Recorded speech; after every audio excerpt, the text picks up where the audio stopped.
Thank you, Vishweshbhai. It's exactly 4:30, and as per our schedule, our program is start. A very good evening to one and all in this beautiful Saturday evening.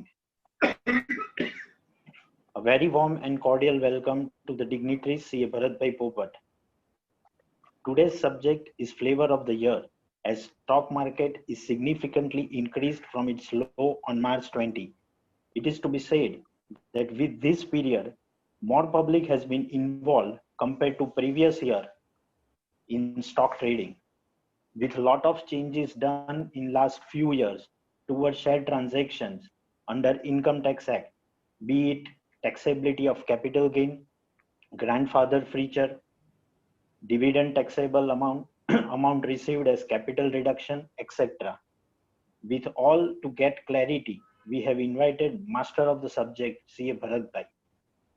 So with this remark, I request, I welcome all the president, namely Shri Bharatbhai Sheth, President of AGFTC, Secretary Vishweshbhai, President Ashutosh Bhai Thakkar of Income Tax Bar Association, Secretary Ashish Bhai Tikwani, President C.A. Vimal Bhai Parikh, Taxation Practitioner Association, Panchmal District, Godhra, Secretary Sunil Bhai, Ashwin Bhai Parekh, President Baroda Tax Bar Association, Secretary Suresh Bhai Prajapati, President Tarak Bhai Patel, the Tax Practitioner Association Nadiad, Secretary Kandar Bhai Gajjar, CA A.W. Pathan, Dahod Tax Practitioner Association, and Secretary Mahesh Bhai Gandhi. I also welcome Chairman of Mafuzal Committee, CA Ajit Bhai, Co-Chairman Harish Bhai, Co-Chairman Jayesh Bhai, and Co-Chairman Praful Bhai. I also welcome the past President of AGFTC, Shri Dhiresh Bhai, and President Emeritus of Income Tax Bar Association, respected Shri Dhiresh Bhai. I also welcome Senior Vice President of AGFTC, Shri Arvind Bhai Gudana. With these words, I request Vimal Bhai Parikh to give welcome address about this program. Thank you, Mudang Bhai. President AGFTC, Sri Bharat Bhai Sheth, Secretary AGFTC, Vishwesh Bhai, Chairman of Mobile Area Committee, Sri Ajit Bhai Shah, and today's eminent speaker, Sri Bharat Bhai Popat. President uh, Income Tax Bar Association, Ahmedabad, Baroda Tax Bar Association, Dahod Taxation Practitioner Association, and Tax Practitioner Association Nadiad. આપ સૌનું આ વેબિનારમાં હું ખૂબ ખૂબ સ્વાગત કરું છું. મારું તો કામ લાગે છે મુદાનભાઈ કહી દીધું, બધાને સારી રીતે વેલકમ કરી દીધા છે, એટલે હું આપ સૌનો વધારે સમય નહીં લઉં. કારણ કે ભરતભાઈ ઉપર બહુ મોટી જવાબદારી છે, કારણ કે ઘણા લોકોના મનમાં ઘણા બધા પ્રશ્નો છે. મુદાનભાઈએ આમાંથી 5-6 ઇસ્યુ તો તમારી સાથે કરી દીધા કે આટલી વસ્તુ તો તમારે કવર કરવાની જ છે. એ સિવાય પણ સાહેબ આ સિવાય પણ એનું ટેક્સ ઓડિટ પર્પઝ પર ટેક્સ ઓડિટ રિલેટેડ પણ એની શું ઇફેક્ટ પડે એ અને એનું એકાઉન્ટિંગ કેવી રીતે થઈ શકાય, એને સ્પેક્યુલેટિવમાં લેવું કે નોન સ્પેક્યુલેટિવમાં લેવું, એ પર આપ પ્રકાશ પાડશો એવી અમારી વિનંતી છે. અને મેં તમને હમણાં થોડા ટાઈમ પહેલાં પણ કેમ કીધું કે જે રીતની લોકો પર નોટિસ આવી રહી છે હાઈ વેલ્યુ ટ્રાન્ઝેક્શનની, તો એ જે લોકો બતાવી રહ્યા છે ડિપાર્ટમેન્ટ, એ એમનો પ્રોફિટ ગણવો કે એને ટ્રાન્ઝેક્શન વેલ્યુ ગણવું. કારણ કે જનરલી આમાં લોટ પર માણસો કામ કરતા હોય છે, એટલે એની વેલ્યુ બહુ વધારે થતી હોય છે. કારણ કે મેટર્સ તો બધી કરોડોમાં આવી રહી છે, પણ એવું નથી લાગતું કે કરોડો રૂપિયા લોકો કમાઈ લીધા હશે. એટલે એ જે એનો રિપ્લાય કેવી રીતે કરી શકે એના પર પણ આપ થોડો પ્રકાશ પાડી અમારું જ્ઞાન વધારશો એટલી આપને વિનંતી છે. હું ફરી એકવાર ભરતભાઈ શેઠનો અને અજીતભાઈ શાહ સાહેબનો દિલથી આભાર માનું છું કે તેને અમને અમારા જેવા નાના એસોસિએશનને આપની સાથે જોડ્યા અને આવો એક મોકો આપ્યો કે અમારી સાથે વેબિનાર હોસ્ટ કરી શકીએ. કારણ કે અજીતભાઈને તો અમે કરવેલા સલાહકારમાં ઘણી વખત એમનો લેખ વાંચતા આવીએ છીએ, બાકી આ રીતે પર્સનલી મળવાનો મોકો ખૂબ ઓછો મળતો હોય છે. આજે એવો મોકો અજીતભાઈ સાથે મળ્યો છે. અજીતભાઈ આપનો પણ આપને આવકારીએ છીએ, આપનો ખૂબ ખૂબ આભાર કે આપે અમારા એસોસિએશનને એ લાયક ગણ્યું કે આપની સાથે પ્રોગ્રામ કરી શકીએ. વધારે સમય આપનો લઈ લઉં કારણ કે ભરતભાઈને સાંભળવા બધા આતુર છે. ઓવર ટુ મુદાનભાઈ ફરી વાત. થેન્ક યુ વિમલભાઈ, you are very lightly said. I think 6:30 સુધી પણ કોઈ પણ પાર્ટિસિપન્ટ લીવ નહીં કરે. I am sure that. And now with this word, I request Bharatbhai Sheth to say a few words about AGFTC. Thank you, મૃદાંગભાઈ. આજના speaker અને મારા મિત્ર શ્રી ભરતભાઈ પોપટ, ટેક્સ પ્રેક્ટિશનર એસોસિએશન પંચમહાલ ગોધરાના પ્રમુખ શ્રી વિમલભાઈ અને સેક્રેટરી સુનિલભાઈ કે જે અમારા AGFTC ના સેન્ટ્રલ ઝોનના વાઇસ પ્રેસિડેન્ટ પણ છે. બરોડા ટેક્સ બાર એસોસિએશનના પ્રમુખ અશ્વિનભાઈ પરીખ અને secretary Sureshbhai Prajapati. Tax practitioner association નડિયાદના પ્રમુખ તારકભાઈ પટેલ અને secretary Kandarbhai Gajjar. Dahod tax bar એસોસિએશનના પ્રમુખ CA પઠાણ કે જેમને ડેન્ગ્યુ થઈ છે એટલે આવી શક્યા નથી, ગઈકાલે જ મેં એમની સાથે વાત કરી, અને સેક્રેટરી મનીષભાઈ. ઇન્કમ ટેક્સ બાર એસોસિએશન જે સદાય AGFTC ની સાથે રહ્યું છે એના ડાયનેમિક પ્રેસિડેન્ટ શ્રી આશુતોષભાઈ ઠક્કર અને સેક્રેટરી આશિષભાઈ ટેકવાણી. AGFTC ના મારા સાથી મિત્ર સેક્રેટરી વિશ્વેશભાઈ, સિનિયર વાઇસ પ્રેસિડેન્ટ ગોદાના સાહેબ, ટ્રેઝરર મોદાંગભાઈ અને તમામ હોદ્દેદારો. મોફુસિલ કમિટીનો આ કાર્યક્રમ છે અને મોફુસિલ કમિટીના ચેરમેન શ્રી અજીતભાઈ શાહ આપણી સાથે છે, કો ચેરમેન હરીશભાઈ શાહ, જયેશભાઈ મોર અને પ્રફુલભાઈ શાહ. સેન્ટ્રલ રિજન કમિટીના ચેરમેન મૌલિનભાઈ શાહ અને કો ચેરમેન પિયુષભાઈ પંચાલ અને અમિતભાઈ સોની. તેમજ આ વેબિનારમાં ભાગ લેનાર તમામનું હું હૃદયપૂર્વક સ્વાગત કરું છું. મિત્રો, હમણાં જ આપણે ફેડરેશન આપના દ્વારેનો કાર્યક્રમ કર્યો. બીજો કાર્યક્રમ આપણે આ સેન્ટ્રલ રિજન સાથે કર્યો અને ખૂબ જ સરસ રહ્યો. મુખ્ય જે પ્રશ્ન હોય છે ફેડરેશન પાસે કે ભાઈ નાના સેન્ટરોની અંદર સ્પીકર આપણી પાસે અવેલેબલ હોતા નથી અને 25-50 મેમ્બરોની સમક્ષ કોઈ સારા સ્પીકરને આપણે લઈ જઈએ તો એ સ્પીકરને પણ એમ લાગતું હોય છે કે ભાઈ આ બહુ ઓછું ઓડિયન્સ છે. તો એવા સમયે જ્યારે AGFTC ની સાથે જોડાઈને કોઈ પણ કાર્યક્રમ થાય ત્યારે ડેફિનેટલી ઓડિયન્સ પણ ખૂબ જ મળતું હોય છે અને સ્પીકર પણ સારા હોય છે. અને નાના સેન્ટરો કે જ્યાં 50 લોકોની સભ્ય સંખ્યા હોય છે અને સ્ટડી સર્કલની મિટિંગમાં 20-30 જે લોકો આવતા હોય છે, તો એવા એસોસિએશનો માટે આ કાર્યક્રમ છે એ ખૂબ જ સરસ થશે. એટલે ફેડરેશન આપના દ્વારા આ કાર્યક્રમ આપણે એટલા માટે જ રાખ્યો છે કે નાના સેન્ટરમાં આપણે આવા કાર્યક્રમો કરી શકીએ. આજના આ સબ્જેક્ટ જે આપણો સિલેક્ટ કર્યો એમાં વિમલભાઈનો ખૂબ જ મોટો હાથ છે કે એમણે આ સબ્જેક્ટ માટે આપણને આગ્રહ કર્યો અને એ સબ્જેક્ટ માટે આપણે સ્પીકરને પણ ખૂબ જ વિનંતી કરી અને ભરતભાઈ અમારા ઓલવેઝ ભાવનગરની કોઈ પણ સ્ટડી સર્કલની મિટિંગ હોય અને કોઈ પણ સબ્જેક્ટ આપીએ એ હંમેશા તૈયાર હોય છે અને અમને ખૂબ જ લાભ એમનો ભાવનગરમાં મળ્યો છે. એવા સુંદર વક્તા કે જે ભાવનગર બેઝ છે પણ હાલ અમદાવાદમાં પ્રેક્ટિસ કરે છે, એમને પણ આપણને ખૂબ જ સાથ સહકાર આપ્યો છે.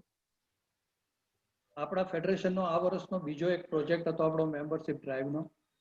આપણે ઇન્સ્ટિટ્યુશનલ મેમ્બરમાં જ્યારે GST અમલમાં નહોતો આવ્યો ત્યારે આપણે પ્રી GST પીરિયડમાં ફક્ત ડાયરેક્ટ ટેક્સીસના પ્રોગ્રામો AGFTC કરતી હતી. હવે GST આવ્યા પછી ઇનડાયરેક્ટ ટેક્સીસ પણ કરીએ છીએ. તો GST બાર એસોસિએશન જે AGFT સાથે જોડાયા નથી એવા તમામ એસોસિએશનોને જોડાવા માટેના પ્રયત્નો આપણી તમામ કમિટી કરી રહી છે. એ સિવાય લાઈફ ટાઈમ મેમ્બર પણ ફક્ત 2200 રૂપિયાની ફીસ છે અને લાઈફ ટાઈમ મેમ્બર જે એસોસિએશનોના સિનિયર મેમ્બરો છે એ સિવાયના જુનિયર મેમ્બરોને પણ આમાં જોડે અને વધુમાં વધુ લોકો ફેડરેશન સાથે જોડાય એટલા માટે આ વર્ષે આપણે મેમ્બરશિપ ગ્રોથ માટેની પણ ડ્રાઈવ ચાલુ કરી છે.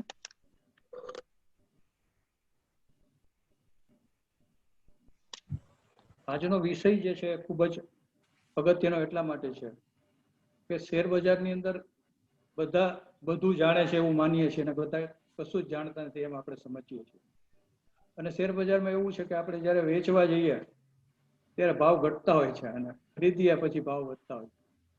તો આવા જે કંઈ અટપટા છે અને શેર બજારમાં મોટા ભાગે એવું પબ્લિક જતું હોય છે કે જેમને ઇન્કમ ટેક્સની કે બીજી કોઈ સામાન્ય સમજણ હોતી નથી.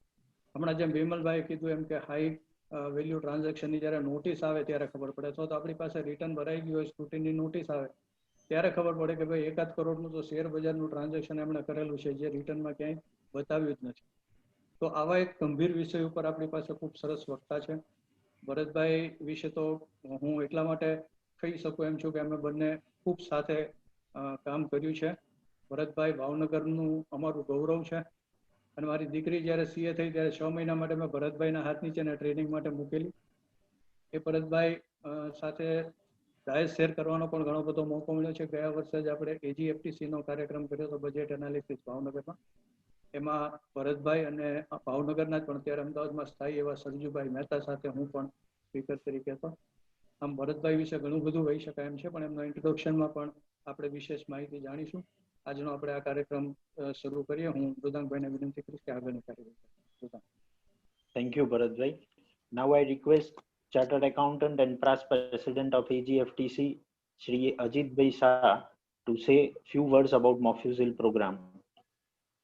આજે જાણીને ખૂબ જ આનંદ થાય છે કે મોફિસિલ પ્રોગ્રામમાં જેમ રવિભાઈએ અને વિમલભાઈએ જણાવ્યું કે રવિભાઈને બહુ સાચી કીધું છે કે આજે એમને ફેકલ્ટી બોલાવ્યું હોય નડિયાદમાં તો ઇટ ઇઝ ટુ ડિફિકલ્ટ. સારી ફેકલ્ટી બોલાવ્યો હતો કારણ કે હું તો ઘણી વાર જઈ આવ્યો છું એટલે એમને એમ થાય કે અમારે ત્યાં પાર્ટિસિપન્ટ ઓછા થાય છે અને નથી એટલે આ એજીએફટીસી આજે ઉપાડ્યું છે કે ભાઈ દરેક મોફિસિલ એરિયાના લોકોને પણ સારી ફેકલ્ટીનો લાભ મળી શકે. અને ફેકલ્ટી માટે કારણ કે મેં ને ભરતભાઈ અમારી ઇન્સ્ટિટ્યૂટમાં જોડે લેક્ચરો પણ લીધા છે. ભરતભાઈ જીએમસીએસમાં ને એમાં લેક્ચર આપવા આવતા હતા ત્યારે હું પણ ત્યાં આગળ જતો હતો એટલે એમનો તો બહુ બહોળો અનુભવ છે. એટલે આજે એમને પણ લાવવા બદલ આપણા પ્રેસિડેન્ટ ભરતભાઈને આપણે જેટલા અભિનંદન આપીએ તેટલા ઓછા છે અને આજે તેમના જ્ઞાનનો લાભ લઈશું. એટલે એ પ્રમાણે ખૂબ જ સુંદર પ્રોગ્રામનું આયોજન કર્યું છે અને સફળ થશે કારણ કે અત્યારે હું જોઉં છું તો 135 પાર્ટી તો જોડાયેલા છે એટલે ખરેખર આ એક ખૂબ જ સારી સફળતા કહી શકાય. Over to you. Thank you Ajitbhai. Ajitbhai છેલ્લા ઘણા વર્ષોથી ચેરમેન તરીકે સેવા આપી રહ્યા છે મોફ્યુઝિલ કમિટીની. તો be it virtual or non virtual પણ એ કાયમ રેડી હોય છે એમની સેવા આપવા માટે અને even at this age. Thank you અજીતભાઈ for your cooperation. Now I request Secretary of Godhra Bar Association Sunil Bhai to give his introduction speech for the speaker, CA Bharatbhai Popat. First of all, I am very thankful to AGFTC and ITVA, both president, to introduce our eminent speaker, Sri Bharatbhai Popat. Bharatbhai Popat, Chartered Accountant, હું હવે વાંચી સંભળાવું છું. Bharat Rajnikant Popat is a chartered accountant practicing since 1984 in the name and style of B.R. Popat and Company. He is the senior most partner of the firm, having 6 partners and 2 full-time associates. The firm is having offices at Ahmedabad and Bhavnagar in the state of Gujarat. He has specialized in taxation and is handling a number of search and survey cases right up to income tax appellate tribunal. He also deals in cases at the level of settlement commission. Mr. Popat has done BCom, LLB and CA. He was university first both at BCom and LLB examination. He is very fond and academic activities and is always ready to take lecture on various subjects of professional interest. He also likes to travel and has visited 39 countries in the last 3 years by taking weekends of almost 3 months. Every year he has visited most of these countries twice or even thrice. અત્યારે આપણે આવા chartered accountant એમિનન્ટ speaker આપણને મળ્યા છે. બહોળો અનુભવ આપણને official area તથા એન્ટાયર ગુજરાતમાં જેટલા એજીએફટીસી સાથે જોઈન થયા છે એ લોકોને આપણને આનો લાભ મળે અને ખૂબ જ મને પોતાને બી આઈ એમ વેરી હેપી કે આપણને એમનું જ્ઞાન પૂરેપૂરું આપણે બધા ગ્રહણ કરીશું. અને હું આ તબક્કે ખાસ તો આપણા પ્રેસિડન્ટ ભરતભાઈ શેઠ, ધીરેશભાઈ શાહ, ચાર્ટર્ડ એકાઉન્ટન્ટ અદીજભાઈ, જેઓને મેં પરમ દિવસે કેગના રિપોર્ટ પર ગવર્મેન્ટને એ કરતા બી સાંભળ્યા મેં ટીવી પર, વીટીવી પર. બહુ આનંદ થયો. એમનું લેક્ચર ખરેખર બહુ સુંદર હતું ને મજા આવી. Now over to Mrudangbhai. Thank you, Sunil Bhai, for your nice words. Now, Bharat Bhai, speech is ready. Spectators are ready. It's all about you now. And start your speech. I request participants to switch off your video for the better clarity. Over to CA Bharat Bhai Popat. Thank you. Thank you, Mridang Bhai. Bharat Bhai અને અન્ય મિત્રો, હું સીધો જ મારા વિષય પર આવી જવા માંગુ છું. Am I audible? Yes. Okay. સૌથી પહેલી વાત, એક જૂની કહેવત છે કે ડાઈ સાસરી જાય નહીં અને ગાંડીને શિખામણ આપે. શેર બજારમાં કંઈક એવું છે, હું ઘણા વર્ષોથી શેર બજારમાં ગયો નથી અને મેં ભૂતકાળમાં જ્યારે શેર બજારમાં ચાળા કર્યા છે ત્યારે મેં લોસ કર્યો છે. હવે ખબર નહીં આજના પ્રયત્નમાં હું સક્સેસફુલ જઈશ કે નહીં, કારણ કે મારે એની સાથે કનેક્ટેડ વસ્તુઓને લિંક કરવાની છે. Having said that, let me come straight to the subject. અમુક જગ્યાએ થોડું ઇંગ્લિશમાં આવી જશે તો માફ કરજો. હું પ્રયત્ન કરીશ કે બને એટલું ગુજરાતીમાં બોલું. શેર બજારના જે ટ્રાન્ઝેક્શન્સ છે, આપણે સમજીએ છીએ કે ડિલિવરી અને નોન ડિલિવરી બેઝ ટ્રાન્ઝેક્શન્સ હોય, એટલે મારે એનો લો અને કોન્ટ્રોવર્સી આ બંને વસ્તુને ડીલ કરવાની છે. એ બેને ડીલ કરતી વખતે જે ડિસ્પ્યુટ થતા હોય છે એને આપણે 6-7 કેટેગરીઝમાં વહેંચી શકીએ કે જેની સાથે હું ડીલ કરીશ. એક તો ઇનિશિયલ સ્પીચીસમાં કોઈએ કહ્યું એ પ્રમાણે કે જ્યારે શેર્સના ટ્રાન્ઝેક્શન થતા હોય ત્યારે સૌથી ડિફિકલ્ટ વસ્તુ is two identify a transaction. કારણ કે આપણને ખ્યાલ છે કે આ બધા શેર બજારમાં થતા ટ્રાન્ઝેક્શન્સ ડિલિવરી બેઝડ હોય, નોન ડિલિવરી બેઝડ હોય. નોન ડિલિવરી બેઝડ હોય એમાં પાછા બે પ્રકાર પડતા હોય, ઇન્ટ્રાડે હોય અને ડેરિવેટિવ હોય, એટલે કે ફ્યુચર અને ઓપ્શન ટાઈપના. ઇવન ડિલિવરી બેઝ ટ્રાન્ઝેક્શન્સ હોય એ in the nature of trade હોય અથવા in the nature of investment હોય, એટલે એટલા બધા કન્ફ્યુઝન થતા હોય છે in identifying a particular transaction, કારણ કે દરેકની ટેક્સ ટ્રીટમેન્ટ અલગ અલગ કરવી જરૂરી બનતી હોય છે. એટલે એક ડિસ્પ્યુટ આ જગ્યાએ ઊભો થવાનો છે. દાખલા તરીકે લોંગ ટર્મ કેપિટલ ગેઇન ઘણા વર્ષો સુધી ટેક્સ ફ્રી ગણવામાં આવતો હતો જો એસટીટી પેડ ટ્રાન્ઝેક્શન થયેલું હોય તો. એ સંજોગોમાં એક મોટું લિટિગેશન ઊભું થયેલું હતું કે જો મલ્ટિપલ ટ્રાન્ઝેક્શન્સ થતા હોય, તમે practically every alternate day shares ખરીદતા હો, શેર્સ વેચતા હો, અને પછી એના આઉટકમને આપણે એમ કહીએ કે મારો કેપિટલ ગેઇન છે, short term or long term as the case may be, કેમ કે શોર્ટ ટર્મમાં પણ કન્સેશનલ રેટ ઓફ ટેક્સેશન લાગુ પડતું હોય. અને ડિપાર્ટમેન્ટનો ડિસ્પ્યુટ હંમેશા એ હતો કે આ તમારો ધંધો કહેવાય, બિઝનેસ કહેવાય. સીબીડીટીએ એ વખતે સર્ક્યુલર 4 ઇસ્યુ કરેલો, સર્ક્યુલર નંબર 4, પણ એમાં પણ કન્ફ્યુઝન જ ક્રિએટ કરેલું, કારણ કે એમાં ખાલી એણે એટલું કહ્યું કે બેઝડ ઓન આટલા જજમેન્ટ એડવાન્સ રૂલિંગના અને સુપ્રીમ કોર્ટના આધારે there can be a possibility that a person may have 2 portfolios, પણ એ can be a possibility ને કેવી રીતે how to address that by the assessing officer or how to tackle that either by the SSE or by the tax consultant, એનું કોઈ clarification એમાં નહોતું. એ સિવાય associated litigation વાળી કે ડિસ્પ્યુટેડ વાળી વસ્તુમાં ફ્રીક્વન્ટ ચેન્જીસ ઇન લો છે. આપ જોશો તો ઘણા બધા કાયદાઓ, ઇન્કમટેક્સની ઘણી બધી sections dealing with transactions in shares and securities, એમાં એટલા બધા ફ્રીક્વન્ટ ચેન્જીસ થયા છે કે તમારે દરેક વખતે વર્ષ પહેલાં જોવું પડે કે હું એસેસમેન્ટ યર 20-21ની વાત કરતો હોઉં તો એમાં આ નિયમ હતો, 19-20માં આ હતો અને 21-22માં આ થઈ ગયો છે. એટલે તમે માત્ર કાયદો એઝ ઇટ સ્ટેન્ડ્સ ટુડે એ વાંચીને આપણે કરવા જઈએ તો એનું ઇન્ટરપ્રિટેશન વ્યાજબી થઈ શકે એમ નથી, એટલે પણ આપણે સમજવાનું છે. ચોથો ડિસ્પ્યુટ થવાનું કારણ એ ઇવેશન ટેક્ટિક્સ છે. લોકોએ જે ગેરલાભ લેવા માટે, દાખલા તરીકે પેની સ્ટોકના ટ્રાન્ઝેક્શન્સ છે અથવા ડબ્બા ટ્રેડિંગ છે. ડબ્બા ટ્રેડિંગ એટલે 2 નંબરમાં જ શેર્સ ખરીદે, 2 નંબરમાં જ વેચે, સ્ટોક એક્સચેન્જ થ્રુ રૂટ જ ના થાય, તો એનું ટ્રીટમેન્ટ કેવી રીતે આપવી, એ બધી વસ્તુઓ છે.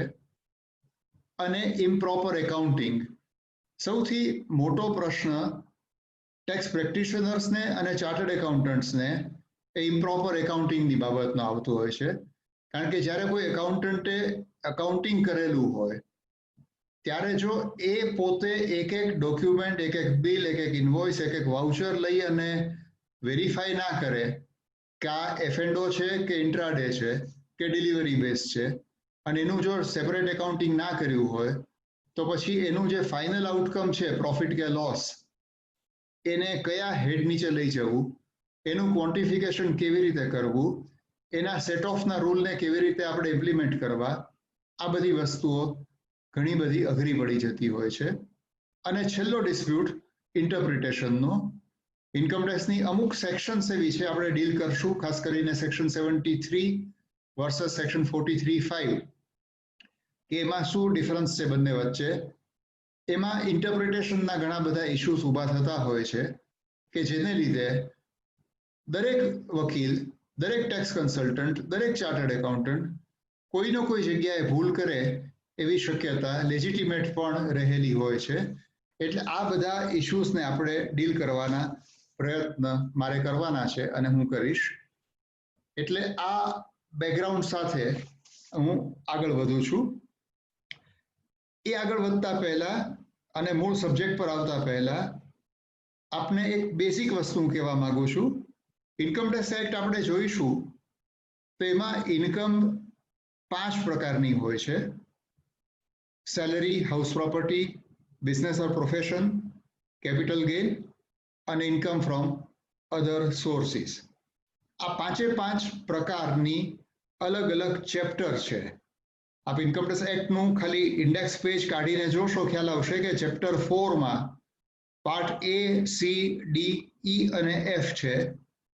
દાખલા તરીકે સેલેરી છે તો salary false under chapter 4 part A કે જેમાં 3 જ સેક્શન છે, 15 થી 17. 15 એટલે ચાર્જિંગ સેક્શન છે કે આ વસ્તુ સેલેરી નીચે સેક્શન 15 નીચે ટેક્સેબલ થશે. અને 16 અને 17માં મશીનરી પ્રોવિઝન્સ છે કે સેલેરીની ગણતરી કેવી રીતે કરવાની, એમાંથી ડિડક્શન શું ક્લેમ કરવાના. આવી રીતે દરેક 5 હેડ માટે અલગ અલગ સેક્શનના ગ્રુપ છે. બિઝનેસ ઓર પ્રોફેશન માટે સેક્શન 28 થી 44 DB, કેપિટલ ગેઇન માટે 45 થી 55A.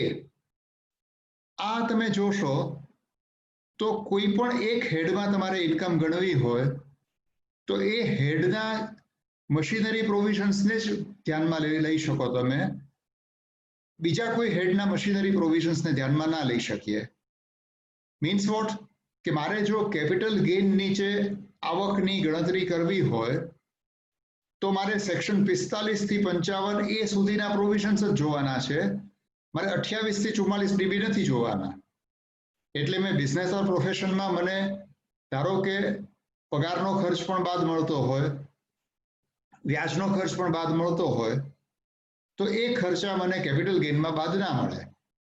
આ બેઝિક નિયમ સાથે આપણે ગણતરીમાં લઈએ તો શેર ટ્રાન્ઝેક્શનને સૌથી પહેલી વસ્તુ આપણા માટે જરૂરી છે કે we have to identify as to under which particular head of income the outcome will fall.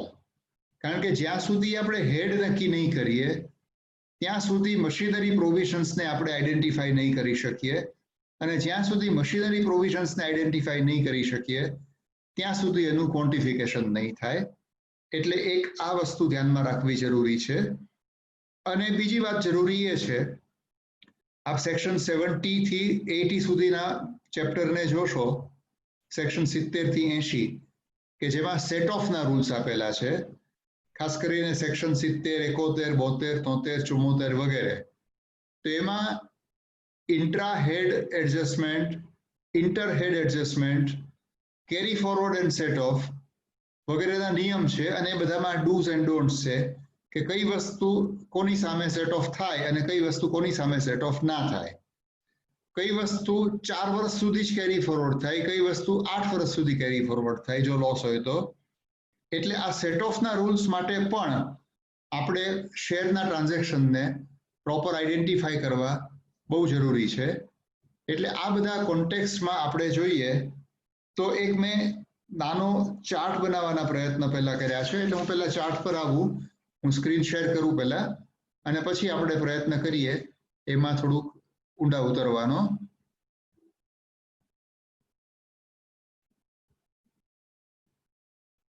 Screen I think બધા બધું દેખાય છે, બરાબર છે? ઓકે, સ્ક્રીન દેખાય છે ને? ના ના it doing હજુ it. નથી દેખાતી. સ્ક્રીન નથી દેખાતી એક જ Yes, yes, બસ હું આવી ગઈ, દેખાય. perfect.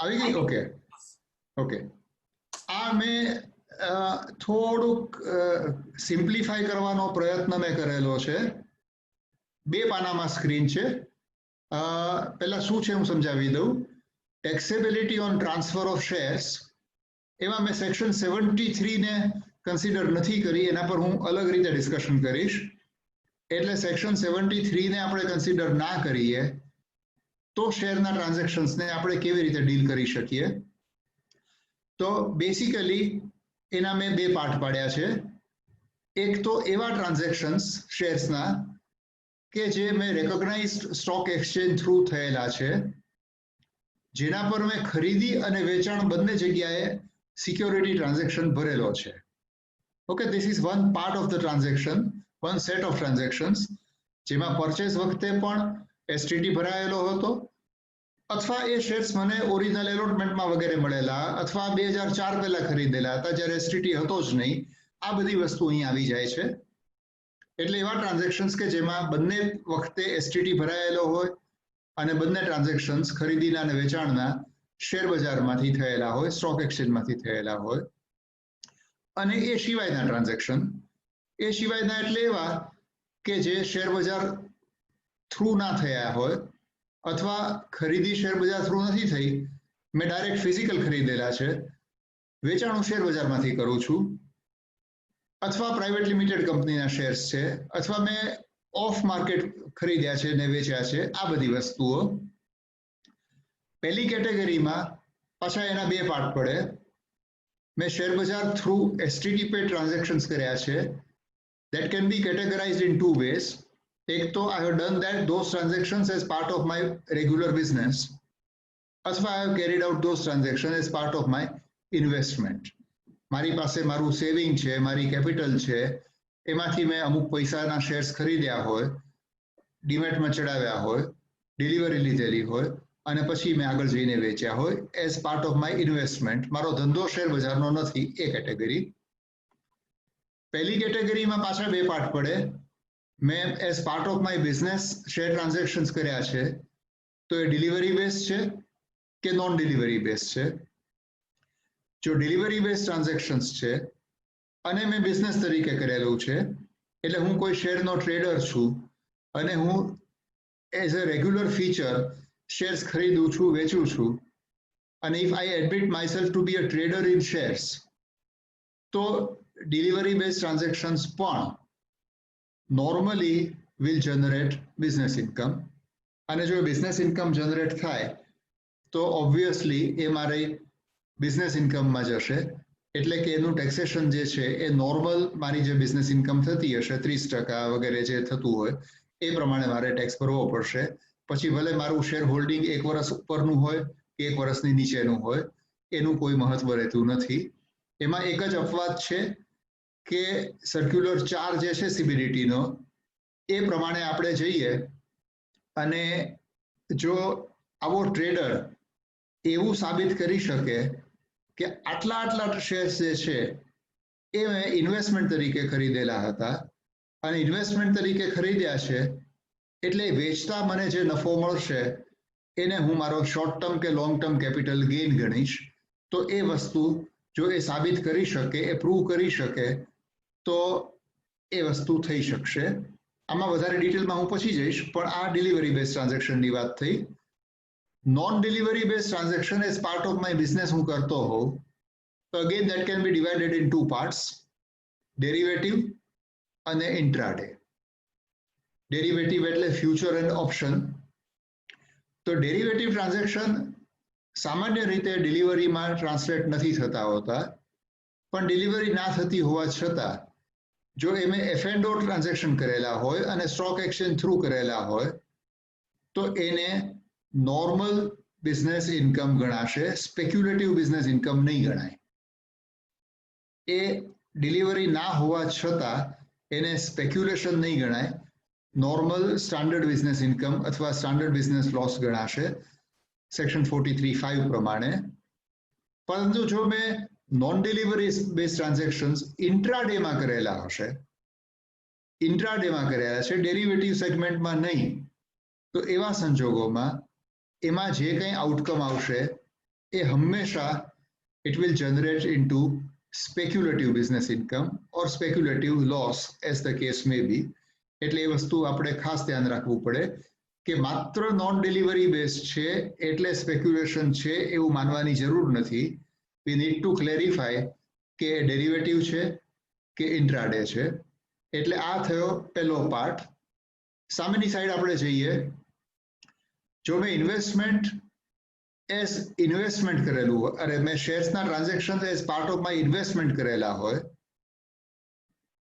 એઝ અ બિઝનેસ ના કરેલા હોય, અથવા હું બિઝનેસ કરતો હોઉં શેર્સનો પણ હું સાબિત કરી શકતો હોઉં કે આટલા ટ્રાન્ઝેક્શન્સ જે છે એ મારા ઇન્વેસ્ટમેન્ટ પોર્ટફોલિયોનો ભાગ બને છે, એટલે મને સર્ક્યુલર 4નો બેનિફિટ મળે છે સીબીડીટીના, તો એવા સંજોગોમાં મારે સમય મર્યાદા જોવાની છે કે કેટલો સમય મેં શેર્સ ધારણ કર્યા હતા બિફોર આઈ ટ્રાન્સફર ધેટ. જો મેં 12 મહિના અથવા ઓછા સમય માટે હેલ્ડ કરેલા હોય શેર્સ, 12 મહિના અથવા ઓછા, તો the outcome will be short term capital gain or loss as the case may be, અને that short term capital gain will be tax at the rate of 15% plus surcharge plus cess જે લાગતું હોય તે under section 111A. એટલે ત્યાં 15% tax લાગશે. પરંતુ જો મેં ઇન્વેસ્ટમેન્ટ તરીકે ખરીદી અને વેચાણ સ્ટોક એક્સચેન્જ થ્રુ થયેલી હોય, જેના પર બંને સમયે એસટીટી ભરાયેલો હોય, એવા શેર્સ મેં 12 મહિના કરતા વધારે રાખેલા હોય મારી પાસે, તો એવા સંજોગોમાં એ જે છે એનું કેટેગરી શું થશે?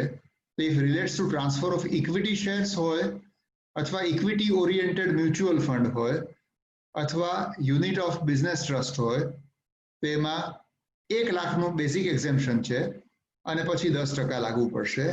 મિત્રો, આપને ખ્યાલ છે એક જમાનામાં આ વસ્તુ પર પૂરેપૂરો ટેક્સ ફ્રી હતો અને ટેક્સ નહોતો લાગતો એસેસમેન્ટ યર 18-19 સુધી. પણ એસેસમેન્ટ યર 19-20 થી આ નિયમ ચેન્જ થઈ ગયો છે. એટલે 112A નીચે તમને 1 લાખ રૂપિયા બાદ મળે અને 1 લાખ રૂપિયાથી વધારે જે લોંગ ટર્મ કેપિટલ ગેઇન થયેલો છે, either on cell of equity shares or transfer of equity oriented mutual fund અથવા યુનિટ્સ ઓફ બિઝનેસ ટ્રસ્ટ, એવા સંજોગોમાં 1 લાખને બાદ કરીને 10% ટેક્સ લાગુ પડશે એસેસમેન્ટ યર 19-20 થી. અને બીજી પરિસ્થિતિમાં, એટલે કે if that relates to transfer of preference shares અથવા debt oriented fund, debt fund હોય એટલે લિક્વિડ ફંડ છે, ડેટ ફંડ છે, કે જેમાં ઇક્વિટી કમ્પોનન્ટ ના હોય અથવા એક સ્પેસિફાઈડ પર્સન્ટેજથી ઓછું હોય, તો એવા સંજોગોમાં ટ્રાન્સફર ઓફ પ્રેફરન્સ શેર્સ અને ઇક્વિટી ડેટ ઓરિએન્ટેડ ફંડ હોય, તો એવા સંજોગોમાં એનું ટેક્સેશન 20% લેખે થશે. પણ એમાં કોઈ પેલું 1 લાખનું જે 112A માં થ્રેશોલ્ડ મળે છે 1 લાખ, એવું થ્રેશોલ્ડ નથી, સીધે સીધું 20% ટેક્સ લાગુ પડશે. વિથ ધ ઓનલી એક્સેપ્શન કે એમાં તમને પેલું જે 2.5 લાખનું બેઝિક એક્સેમ્પશન છે એ મળશે. એટલે જો બીજી કોઈ ઇન્કમ ના હોય તો 2.5 લાખ રૂપિયા સુધી નહીં ભરવાનું થાય, પણ એ સિવાય 20%નો ટેક્સ લાગશે. એટલે આ વાત થઈ સ્ટોક એક્સચેન્જ થ્રુ જે ટ્રાન્ઝેક્શન થતા હોય એના માટેની. બીજી સાઈડમાં આ ટેબલમાં જોશો આપ ચાર્ટમાં, જેમાં ઇન અધર કેસ છે, એ અધર કેસીસમાં આપણે જઈએ બીજા પાના પર.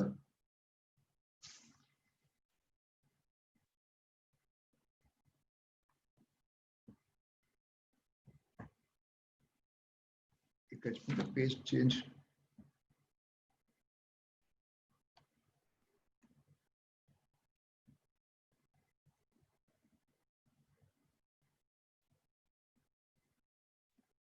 અધર કેસીસ એટલે એવા ટ્રાન્ઝેક્શન્સ શેર્સમાં કે જે આપણે શેર બજાર થ્રુ રૂટ નથી કરાયેલા, તો એવા ટ્રાન્ઝેક્શન્સને આપણે પાછું 2 કેટેગરીમાં વહેંચી શકીએ. પહેલી category in respect of legitimate documented transaction, એટલે મેં શેર બજાર થ્રુ રૂટ નથી કરેલા, પણ લેજિટિમેટ લીગલ ડોક્યુમેન્ટેડ ટ્રાન્ઝેક્શન્સ છે. તો એવા ટ્રાન્ઝેક્શન્સમાં દાખલા તરીકે કોઈ પ્રાઇવેટ લિમિટેડ કંપનીના શેર્સ છે મારી પાસે, અને પ્રાઇવેટ લિમિટેડ કંપનીના શેર્સ મેં ટ્રાન્સફર ફોર્મમાં સહી કરીને ટ્રાન્સફર કર્યા. એમાં કોઈ શેર બજાર લિસ્ટેડ કંપની નથી એટલે શેર બજાર આવતી જ નથી. ખરીદી વખતે પણ નથી આવતી, વેચાણ વખતે પણ નથી આવતી. પણ એ transaction in all other way proper documented છે અને હું સાબિત કરી શકું એમ છું. અથવા કોઈ કંપનીના શેર્સ મેં સ્ટોક માર્કેટમાં ગયા વગર ટ્રાન્સફર કર્યા હોય, એવા સંજોગોમાં જે શોર્ટ ટર્મ ને લોંગ ટર્મની લિમિટ છે જે એ 24 મહિના થઈ જાય છે. એટલે 12 મહિના લાગુ ના પડે, 24 મહિના લાગુ પડે. એટલે જો એમાં 24 મહિના અથવા એનાથી ઓછા સમય માટે મેં શેર રાખેલા હોય, before I transfer them, the outcome will result into short-term capital gain અને એના પર સ્ટાન્ડર્ડ એપ્લિકેબલ રેટ લાગતો હોય એટલે હું જે રેટમાં પડતો હોઉં એ રેટમાં મારે ટેક્સ ભરવાનો સીન આવશે. પરંતુ જો મેં આવા ટ્રાન્ઝેક્શન્સ 24 મહિના કરતા વધારે શેર્સ રાખીને પછી હું વેચતો હોઈશ તો એ લોંગ ટર્મ કેપિટલ ગેઇન ગણાશે અને એમાંથી જે નફો થશે એના પર મને 20% ટેક્સ લાગશે, 20% અંડર સેક્શન 112. એમાં પણ મને પેલું 2.5 લાખનો સ્લેબ વગેરે બાદ મળશે, પણ મને 20%માં ચેપ્ટર 6A ના ડિડક્શન્સ નહીં મળે. એટલે એમાં મને જે નફો થતો હોય સેક્શન 112માં, એમાં હું એમ કહું કે મેં LIC નું પ્રીમિયમ ભર્યું છે અને હું બાદ કરું તે મને બાદ નહીં મળે. એટલે આ થયું in respect of legitimate documented ટ્રાન્ઝેક્શનની વાત. અધર કેસમાં બીજી સાઈડમાં જઈએ આપણે, એવા ટ્રાન્ઝેક્શન્સ કે જે directly or indirectly violating the law of the land. આમાં પ્રિડોમિનન્ટલી મારા મનમાં જે આવે છે 2 ટાઈપના ટ્રાન્ઝેક્શન્સ આવી રહ્યા છે. એક તો penny stock transactions. Penny stock આપણને ખ્યાલ છે કે જેમાં તમે ખાલી ઊભા કરેલા ટ્રાન્ઝેક્શન્સ હોય છે ક્લાયન્ટોએ, એટલે ખરેખર એણે શેર્સ ખરીદ્યા પણ નથી હોતા, વેચ્યા પણ નથી હોતા, પરંતુ કોઈ બ્રોકર સાથે, કોઈ દલાલ સાથે, કોઈ એ આખી કોટરીમાં જે માણસો જોડાયેલા હોય એની સાથે મળીને કોઈ એવા ટ્રાન્ઝેક્શન કર્યા હોય કે ભાઈ મારે લોંગ ટર્મ કેપિટલ ગેઇન જોઈએ છે અને એટલા માટે હું બોગસ ખરીદી દેખાડું અને પછી શેર બજારમાં કોઈ પણ જાતના મેનોવરિંગ કરી અને જે વચ્ચેના મધ્યસ્થીઓ હોય એ શેર બજારમાં એની ભાવ વધારે અને પછી આપણે 1 વર્ષ પછી એને વેચી દઈએ. અને વેચી પણ એવી રીતે દઈએ કે સામે ખરીદવાવાળી પાર્ટી પણ ફિક્સ્ડ હોય, એટલે બધું જ ડોક્યુમેન્ટેડ હોય પણ બધું જ ઇલીગલ હોય, which violates the SEBI law, which violates the law of the income tax, which violates all other laws. અથવા બીજી કેટેગરીમાં ડબ્બા ટ્રેડિંગ કે જેમાં હું કોઈ ડોક્યુમેન્ટેડ ટ્રાન્ઝેક્શન નથી કરતો. તો આવા ટ્રાન્ઝેક્શન્સ જે થયા હોય અને એ ટ્રાન્ઝેક્શન્સ જો પકડાઈ જાય તો એનું આઉટકમ શું આવે? તો ટેક્સેશન પાર્ટથી એને બ્રોડલી આપણે 3 કેટેગરીમાં અથવા 3 alternative views that may be adopted by the department વિચારી શકીએ. એક તો જે સૌથી પોસિબલ વ્યૂ છે કે જે મોટા ભાગે થવાનું છે, આવા તમે ડબ્બા ટ્રેડિંગ કર્યું છે અને તમારા પર સર્વે થયો અથવા સર્ચ થઈ અને કાગળિયા પકડાઈ ગયા, અથવા ડબ્બા ટ્રેડિંગ કરતા બ્રોકર પર સર્વે થયો અને સર્ચ થઈ અને એના પ્રીમાઇસર પરથી કાગળિયા પકડાઈ ગયા કે જેમાં સાબિત થયું કે મેં ઓફ ધ માર્કેટ 2 નંબરમાં કેશમાં શેર્સ ખરીદ્યા હતા અને શેર્સ વેચ્યા હતા. તો એવા સંજોગોમાં એની જે કોઈ ક્વોન્ટિફિકેશન ઓફ ઇન્કમ થાય, including my investment in seed capital. Seed capital મિત્રો એટલે કેવું? સીડ કેપિટલ એટલે મારે કોઈ 2 નંબરનો ધંધો પણ કરવો હોય તો એના માટે મારે જે ઇનિશિયલ જે પૈસા રોકવા પડતા હોય, મારે બીજ રોપવા માટે જે ખર્ચો કરવો પડ્યો હોય, that is called seed capital. A seed capital અને પછી એનું ટેલિસ્કોપિંગ લઈને જેટલો નફો થતો હોય અથવા જેટલું 2 નંબરનું રોકાણ થતું હોય, ભલે બધું બુક્સની બહાર હોય, આ બધી જ વસ્તુઓને ગણતરીમાં લ્યો તો for all probability the assessing officer will quantify or will tax this under the deeming fiction of section 68 or 69 ABC જેમાં ફોલ થતું હોય એ. અને જ્યારે કોઈ પણ આવક આ ડીમિંગ સેક્શન નીચે ટેક્સમાં આવતી હોય ત્યારે એનું ટેક્સેશન આપને ખ્યાલ છે 115 BBE નીચે લાગુ પડે કે જેમાં 60% ટેક્સ લાગે, 60% ટેક્સ પર 60 ના 25% એટલે કે 15% સરચાર્જ લાગે ફાઇનાન્સ એક્ટ નીચે, ફાઇનાન્સ એક્ટ 2016 નીચે, એટલે 60 + 15 એટલે 75%, અને 75% પર અત્યારે 4% સેસ છે, એટલે 75 ની 4% સેસ એટલે કે 3% સેસ થઈ, એટલે ટોટલ 78% ટેક્સ એના પર લાગુ પડે. અને આ 78% પર નોર્મલ કોર્સમાં એટલે કે જો સર્વે કે સર્ચનો કેસ ના હોય તો 6% પેનલ્ટી લાગે, એટલે 78 + 6 એટલે 84 થાય. અને જો સર્ચનો કેસ હોય તો એમાં મિનિમમ 30% અને મેક્સિમમ 60% પેનલ્ટી લાગે, એટલે કે 108% ટોટલ ભરવાના થાય. 78 + 30 એટ મિનિમમ જો હું ડિક્લેર કરું તો, અને હું ડિક્લેર ના કરું એના પર ટેક્સ ના ભરું અને પાછળથી એસેસમેન્ટમાં એડિશન થાય તો 78 + 60 એટલે 138% ટેક્સ ભરવાનો સીન આવે. એટલે આ વાત થઈ ડબ્બા ટ્રેડિંગ અથવા આવા કોઈ પણ ઇલીગલ શેર ટ્રાન્ઝેક્શન્સ કોઈ કે કર્યા હોય તો તે માં alternate number 1 available with the department. Alternate 2 available with the department એવો થઈ શકે મિત્રો, સેક્શન 37(1) છે જે 37(1) માં જેવું, એની પહેલા મને એક બેકગ્રાઉન્ડ એનું કહેવા દઈએ. જે મારી ઉંમરના જે પ્રેક્ટિશનર્સ હશે એ લોકોને ખ્યાલ હશે કે એક જમાનામાં સુપ્રીમ કોર્ટનું એક જજમેન્ટ હતું પિયારા સિંઘ કરીનું. આ પિયારા સિંઘનું જજમેન્ટ શું હતું? તો પિયારા સિંઘ કરીને એક માણસ હતો કે જે સ્મગલિંગનો ધંધો કરતો હતો, અને એ સ્મગલર હતો, અને એને ત્યાં કોઈ પોલીસની રેડમાં એને ત્યાં બધા કાગળિયા ડાયરી વગેરે પકડાઈ ગયું, અને ડાયરીમાં એણે સ્મગલિંગ કરતી વખતે બોર્ડર પર પોલીસોને, સિક્યોરિટી વાળાને બધાને ઘૂસના પૈસા દીધા હોય, કરપ્શનના બ્રાઇબના પૈસા દીધા હોય, એનો બધો રેકોર્ડ હતો. આ બધો રેકોર્ડ હતો એ બધો પકડાયો અને એ વાત ગઈ ઇન્કમટેક્સમાં. એણે ઇન્કમટેક્સના રિટર્નમાં પોતાની જે દાણચોરીની આવક છે એ દાણચોરીની આવકમાંથી 2 પ્રકારના ખર્ચા ક્લેમ કર્યા. એક તો લેજિટિમેટ એક્સપેન્ડિચર અને બીજું આવા બધા બ્રાઇબ જેવા ઘૂસના ઇલીગલ ગ્રેટિફિકેશનના ખર્ચાઓ બાદ કર્યા.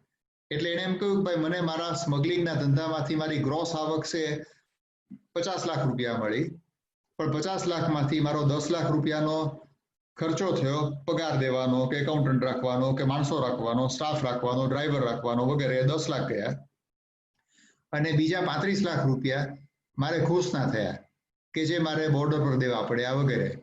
એટલે 50માંથી 45 લાખનો મારો ખર્ચો થયો અને મારો નફો ખાલી 5 લાખનો છે. ઇન્કમટેક્સ ઓફિસરે આ ખર્ચા જે બ્રાઇબ વગેરેના બાદ નહીં આપ્યા, એને એમ કહ્યું કે એ ખર્ચા ડિડક્શનમાં બાદ ના મળે, અને એ મેટર ચાલતા ચાલતા છેક સુપ્રીમ કોર્ટમાં ગઈ. અને એ વખતે સુપ્રીમ કોર્ટે પિયારા સિંઘના કેસમાં પિયારા સિંઘની ફેવરમાં જજમેન્ટ આપ્યું, અને સુપ્રીમ કોર્ટે એવું કહ્યું કે income tax act is a tax on income. એટલે ઇન્કમના ક્વોન્ટિફિકેશનમાં ઇન્કમ મીન્સ વોટ? તો income means revenue minus expenditure. હવે જો તમે 2 નંબરનો દાણચોરીના ધંધાની રેવન્યુને ટેક્સ લેવા માંગતા હો તો એમાંથી તમારે 2 નંબરના રેવન્યુ એક્સપેન્ડિચર પણ બાદ દેવા જ પડે. સુપ્રીમ કોર્ટે આ જજમેન્ટ આપ્યું. એના પછી ગવર્મેન્ટે, પાર્લામેન્ટે સેક્શન 37(1) એક્સપ્લેનેશન 1 ઇન્ટ્રોડ્યુસ કર્યું, એમેન્ડમેન્ટ કર્યો, પ્રોસ્પેક્ટિવ એમેન્ડમેન્ટ કર્યું, અને એમેન્ડમેન્ટ એવી રીતે કર્યું 37(1) એક્સપ્લેનેશન 1 કે જો કોઈ પણ વ્યક્તિએ કોઈ એવો ખર્ચો કર્યો હોય which is in violation of law, તો એવા સંજોગોમાં એ ખર્ચો 37(1) નીચે બાદ નહીં મળે. એટલે આવા કોઈ પણ violative expenditure incurred by the SSC even for earning income from illegal source તો પણ એ ડિડક્શન તરીકે બાદ ના મળે. એટલે આ એક્સપ્લેનેશન 1 આવ્યા પછી the another alternative available with the assessing officer is to say કે તમારા જે કરસ્પોન્ડિંગ જેટલા જેટલા આવા ખર્ચા થયા છે કે જે અધરવાઇઝ ફોલ્સ અંડર 37(1) એ ખર્ચા હું તમને બાદ નહીં આપું અને I will tax your income on gross basis. તો આ this can be another possible view. એટલે મેં ડબ્બા ટ્રેડિંગમાં ધારો કે માનો કે 2 કરોડની ખરીદી કરી છે અને 2 કરોડની ખરીદીને વેચતા મને 1 કરોડ ને 90 લાખ જ મળ્યા છે. એટલે ખરેખર મને લોસ કયો છે 10 લાખનો, પણ કોઈ એસેસિંગ ઓફિસર જો આ એક્સપ્લેનેશન 1 ને ઇન્વોક કરે તો એ સીધું 1 કરોડ 90 લાખની મારી ઇન્કમ ગણી શકે. એમ કહેશે કે તમારી 2 કરોડની ખરીદી જે છે એ 2 કરોડની ખરીદી ઇઝ ઓફ નો કોન્સિક્વન્સ અને હું સીધું 1 કરોડ 90 લાખ પર ટેક્સ કરીશ. અને એમાં પણ જો પહેલા ખરીદી કરી અને પછી વેચાણ કર્યું હશે તો ઇવન સીડ કેપિટલના પોઈન્ટ ઓફ વ્યૂથી પણ તો એડિશન આખું 2 કરોડનું પૂરેપૂરું થઈ જશે, 190 પણ નહીં થાય. એટલે આ સેકન્ડ ઓલ્ટરનેટિવ છે કે જે એસેસિંગ ઓફિસર લઈ શકે. અને third alternative I have mentioned specifically કે રિમોટ પોસિબિલિટી, સાવ રિમોટ ચાન્સીસમાં શું થઈ શકે કે જેમાં ખાસ કરીને એટલે કે જેમાં ગવર્મેન્ટ એવો વ્યૂ લે કે આ ટ્રાન્ઝેક્શન્સમાં જે થયું છે એમાં તમારો ખાલી પ્રોફિટ એલિમેન્ટ જે છે એ તમારો બિઝનેસ છે અને એના પર જ ખાલી ટેક્સ લેવામાં આવશે. આ પરિસ્થિતિ બહુ જ રિમોટ છે. આવું થવાની શક્યતા બહુ જ ઓછી છે કે ધારો કે મેં 2 કરોડની ખરીદી કરી છે 2 નંબરમાં ડબ્બામાં કે કોઈ પણ રીતે અને 2 કરોડની ખરીદી મેં 2 કરોડ ને 10 લાખમાં વેચી છે અને આઈટીઓ 10 જ લાખનો ઇન્કમ ગણે અને 10 લાખ પર રેગ્યુલર ટેક્સ લગાડે, એવી થવાની શક્યતા બહુ જ ઓછી છે. કઈ પરિસ્થિતિમાં આવી શક્યતા ગણી શકાય જે રિમોટેસ્ટ ગણીએ એમાં? એક તો એ થાય કે જો તમારા પર સર્વે અને સર્ચ થાય અને તમારે ત્યાં પકડાયેલા કાગળમાં ખરેખર કેટલા પૈસાની ખરીદી છે કે કેટલા પૈસાનું વેચાણ છે તમને ખબર જ નથી પડતી અને માત્ર પ્રોફિટ એલિમેન્ટ જ ક્યાંક નોટિંગ થયેલો છે. એટલે quantification of purchase and quantification of sale carried out in cash is not possible. ખાલી તમારું ક્વોન્ટિફિકેશન ઓફ ઇન્કમ જ થયેલું છે. તમે ખાલી એવું ધારો કે માનો કે પ્રોફિટ લોસ એકાઉન્ટનું સેકન્ડ પાર્ટ છે એટલે પહેલું જેમાં પરચેઝ સેલ વાળું પાનું પકડાયું જ નથી ક્યાંય, બીજા કોઈ કાગળિયા નથી પકડાયા, માત્ર પ્રોફિટ જ ડબ્બા ટ્રેડિંગ પ્રોફિટ જ લખાયેલો છે. તો એવા સંજોગોમાં એસેસિંગ ઓફિસર પાસે પ્રોબેબલી બીજો કોઈ ઓપ્શન નહીં થાય કે જેમાં એ આખી પરચેઝને લઈ શકે કેમ કે એનો ફિગર જ અવેલેબલ નથી. એટલે એક રિમોટ ચાન્સ આ થાય. અને બીજો રિમોટ ચાન્સ એ થાય કે જો તમે આવા કોઈ પરિસ્થિતિમાં સેટલમેન્ટ કમિશનમાં જતા રહ્યો અને સેટલમેન્ટ કમિશનમાં જઈ અને તમે એના ઓરિજિનલ સોર્સને સાબિત કરો. એટલે તમે ડબ્બા ટ્રેડિંગને સાબિત નથી કરતા પણ તમે એમ કહો છો કે ભાઈ હું ચાર્ટર્ડ એકાઉન્ટન્ટ છું અને ચાર્ટર્ડ એકાઉન્ટન્ટ તરીકે મને 2 નંબરની હું ફી લેતો હતો અને 2 નંબરની જે મને ફી આવી એ 2 નંબરની ફીમાંથી મેં આ કામ કરેલું છે અને એવી રીતે હું કરી નાખતો હોઉં તો હું એના ઓરિજિનલ સોર્સને સાબિત કરી નાખું છું. તો એવા સંજોગોમાં હું આ ત્રીજા ઓલ્ટરનેટમાં જવાના પ્રયત્ન કરી શકું જેની શક્યતા ઘણી બધી રિમોટ છે. એટલે આ અધર કેસીસના પરિસ્થિતિમાં ટેક્સેશન કેવી રીતે થાય એ વસ્તુ છે. હવે આપણે એનું થોડુંક વિગતવાર જઈએ એટલે હું સ્ક્રીન શેરિંગ પાછું બંધ કરું છું.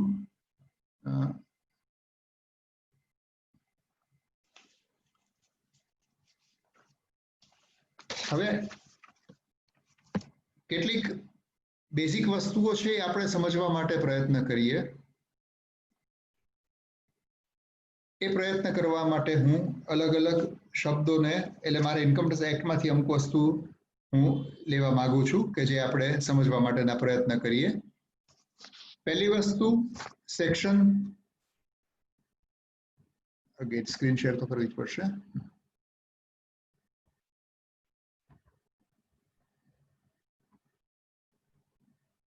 (43)(5)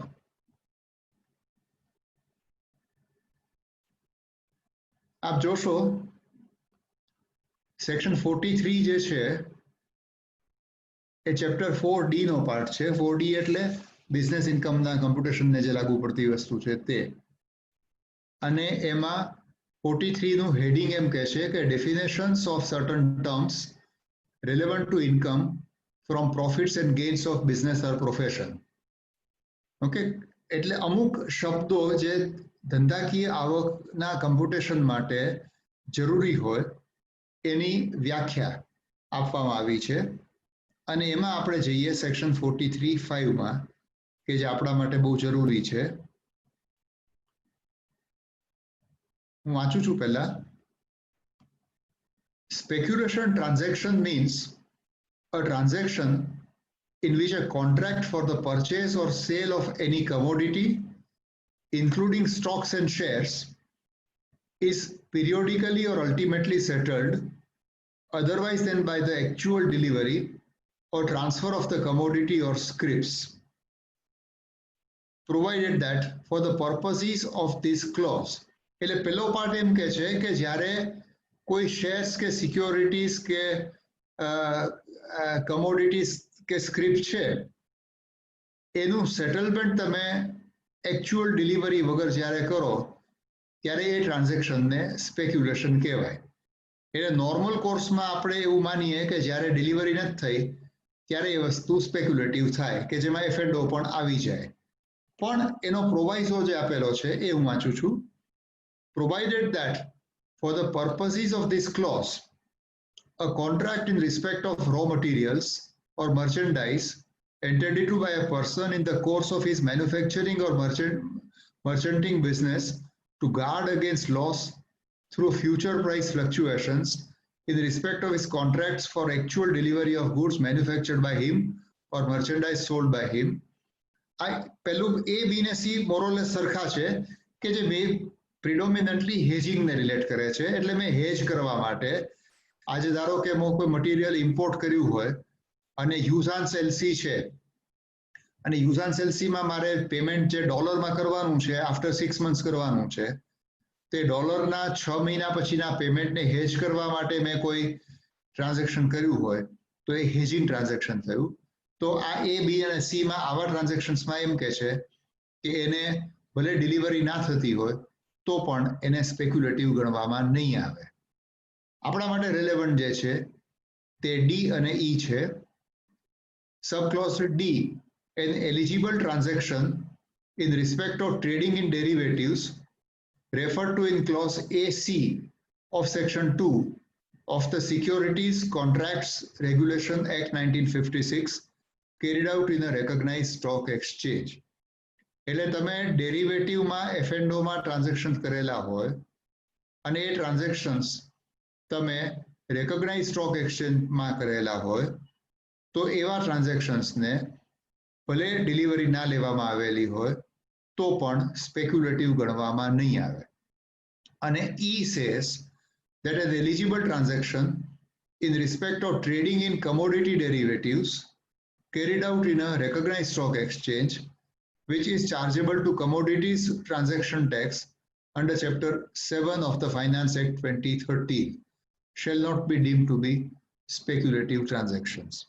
એટલે મિત્રો બેસિકલી આપણે જ્યારે એફએન્ડોના ટ્રાન્ઝેક્શન્સ કરેલા હોય, ડેરિવેટિવ ટ્રાન્ઝેક્શન્સ કરેલા હોય, either in stocks or in commodities, અને એ રેકોગ્નાઇઝ સ્ટોક એક્સચેન્જથી કરેલા છે આપણે, તો એવા સંજોગોમાં એને આપણે ઇન્ટ્રાડે કરતા જુદા ગણવાના છે.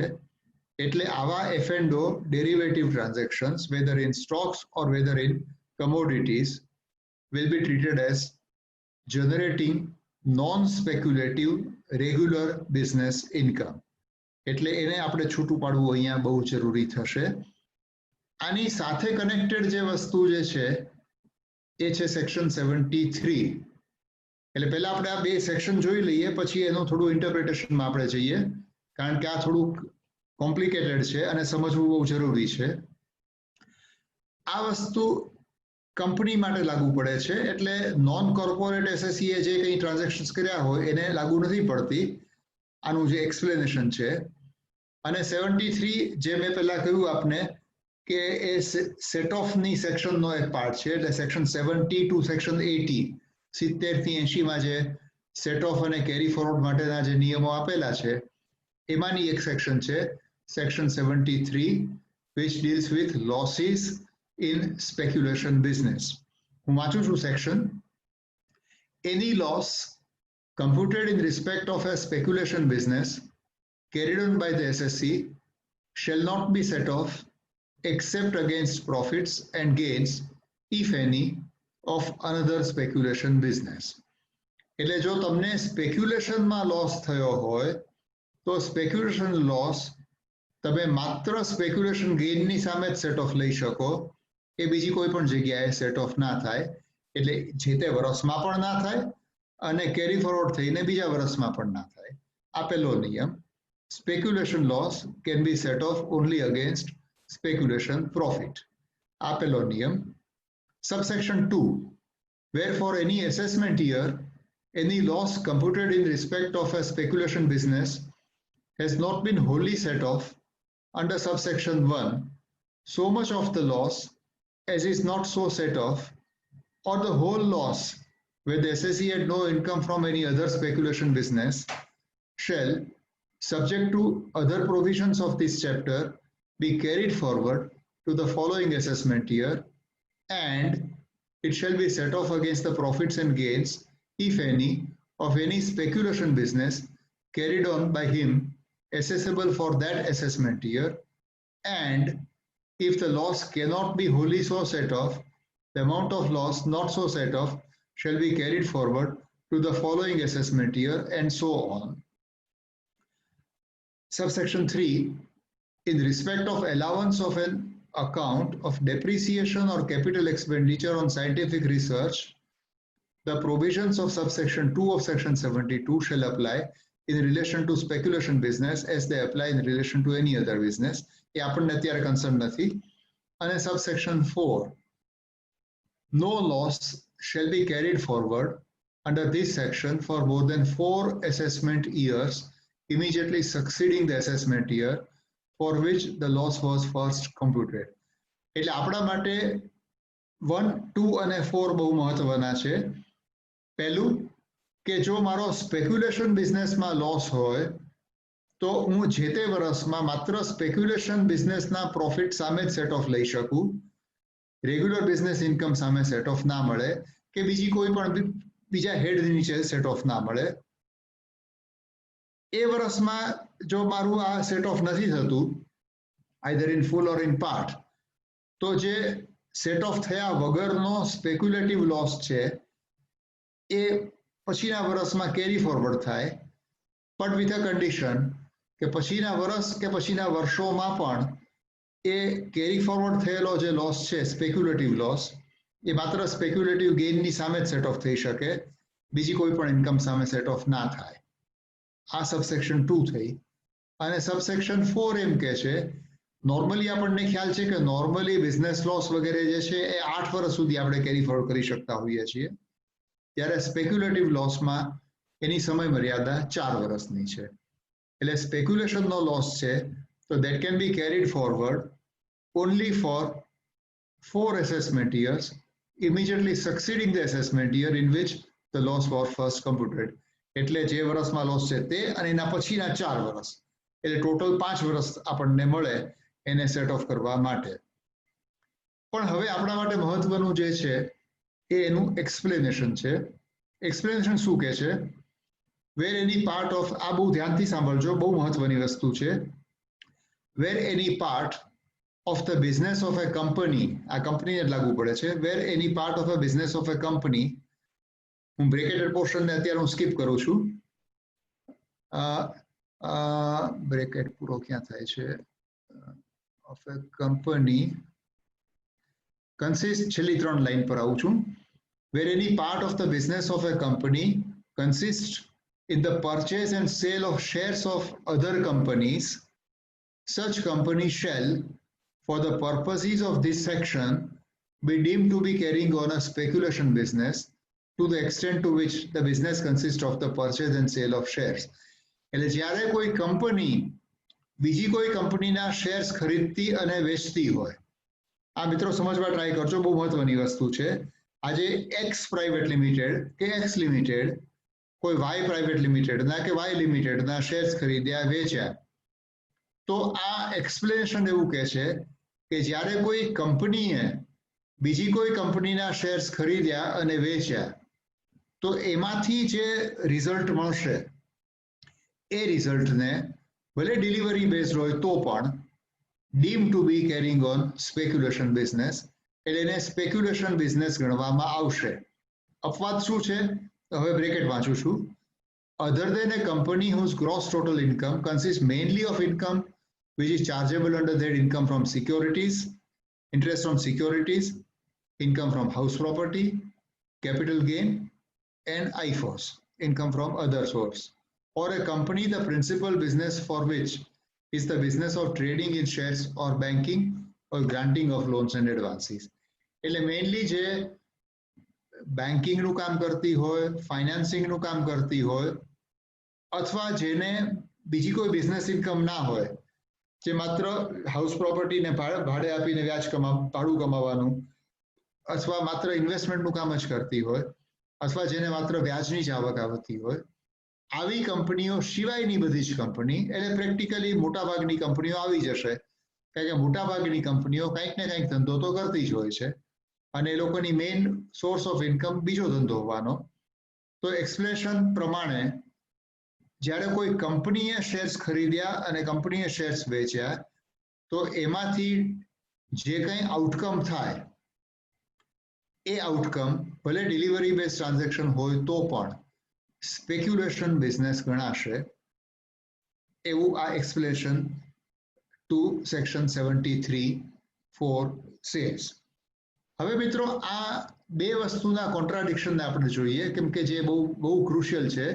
73 એમ કે છે કે કંપનીએ ડિલિવરી બેઝડ હોય તો પણ એને સ્પેક્યુલેશન ગણવાનું, અને આ 43(5) એમ કે છે કે ડિલિવરી ના હોય તો પણ એને બિઝનેસ ગણવાની.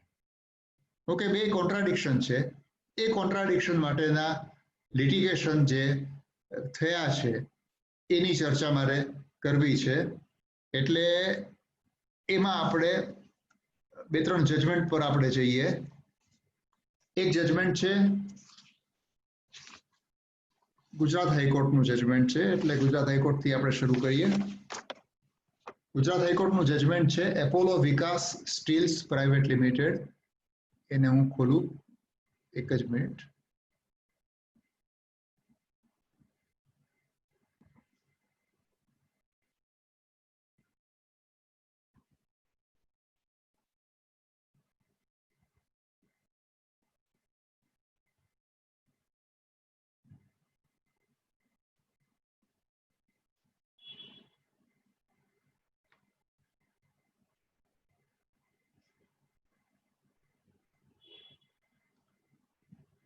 બહુ સરસ જજમેન્ટ છે ગુજરાત હાઈકોર્ટનું એપોલો વિકાસ સ્ટીલ પ્રાઇવેટ લિમિટેડનું.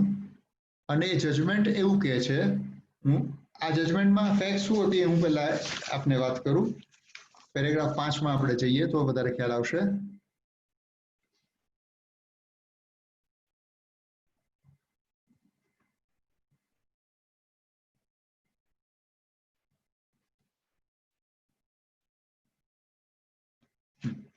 પેરેગ્રાફ 5 હું વાંચું છું.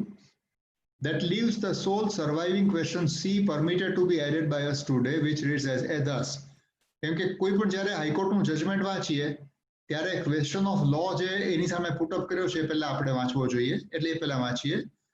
Whether the appellate tribunal is right in law and on facts in holding that the SSE was deriving majority of income under the head capital gain, and hence the case was covered under the exception provided under explanation to section 73 of the Act, ignoring the finding of the assessing officer that the SSE was regularly engaged in the purchase and sale of shares constituting business activity as per explanation to section 73 of the Act. હવે આ કોન્ટેક્સ્ટમાં finding શું છે હું વાંચું છું, had not વાંચું છું.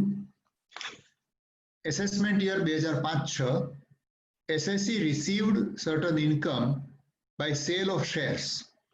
Assessing officer applied explanation to section 73 and held that income arose out of speculative business of the SSE and tax the income as business income, whether Section 73 has application when the SSE has incurred loss or intends to carry forward non-absorbed loss, held yes. Whether assessing officer committed an error in resorting to explanation 73, as said explanation only provides for deeming fiction in certain circumstances where the SSE would be deemed to be carrying on a speculative business, and such deeming fiction would not apply in situation not covered under Section 73, held yes. મિત્રો આમાં વસ્તુ interesting વસ્તુ એવી હતી કે આ particular કેસમાં આ જે એપોલો વિકાસ સ્ટીલ પ્રાઇવેટ લિમિટેડ છે એણે શેર્સના ખૂબ બધા ટ્રાન્ઝેક્શન્સ કરેલા હતા. આ ફેક્ટ બહુ સમજવા જેવી વસ્તુ છે. Multiple transactions in shares carried out by this particular company. એનો બીજો ધંધો પણ કંઈ હશે, પણ શેર્સનું વોલ્યુમ પણ ઘણું બધું હતું એને.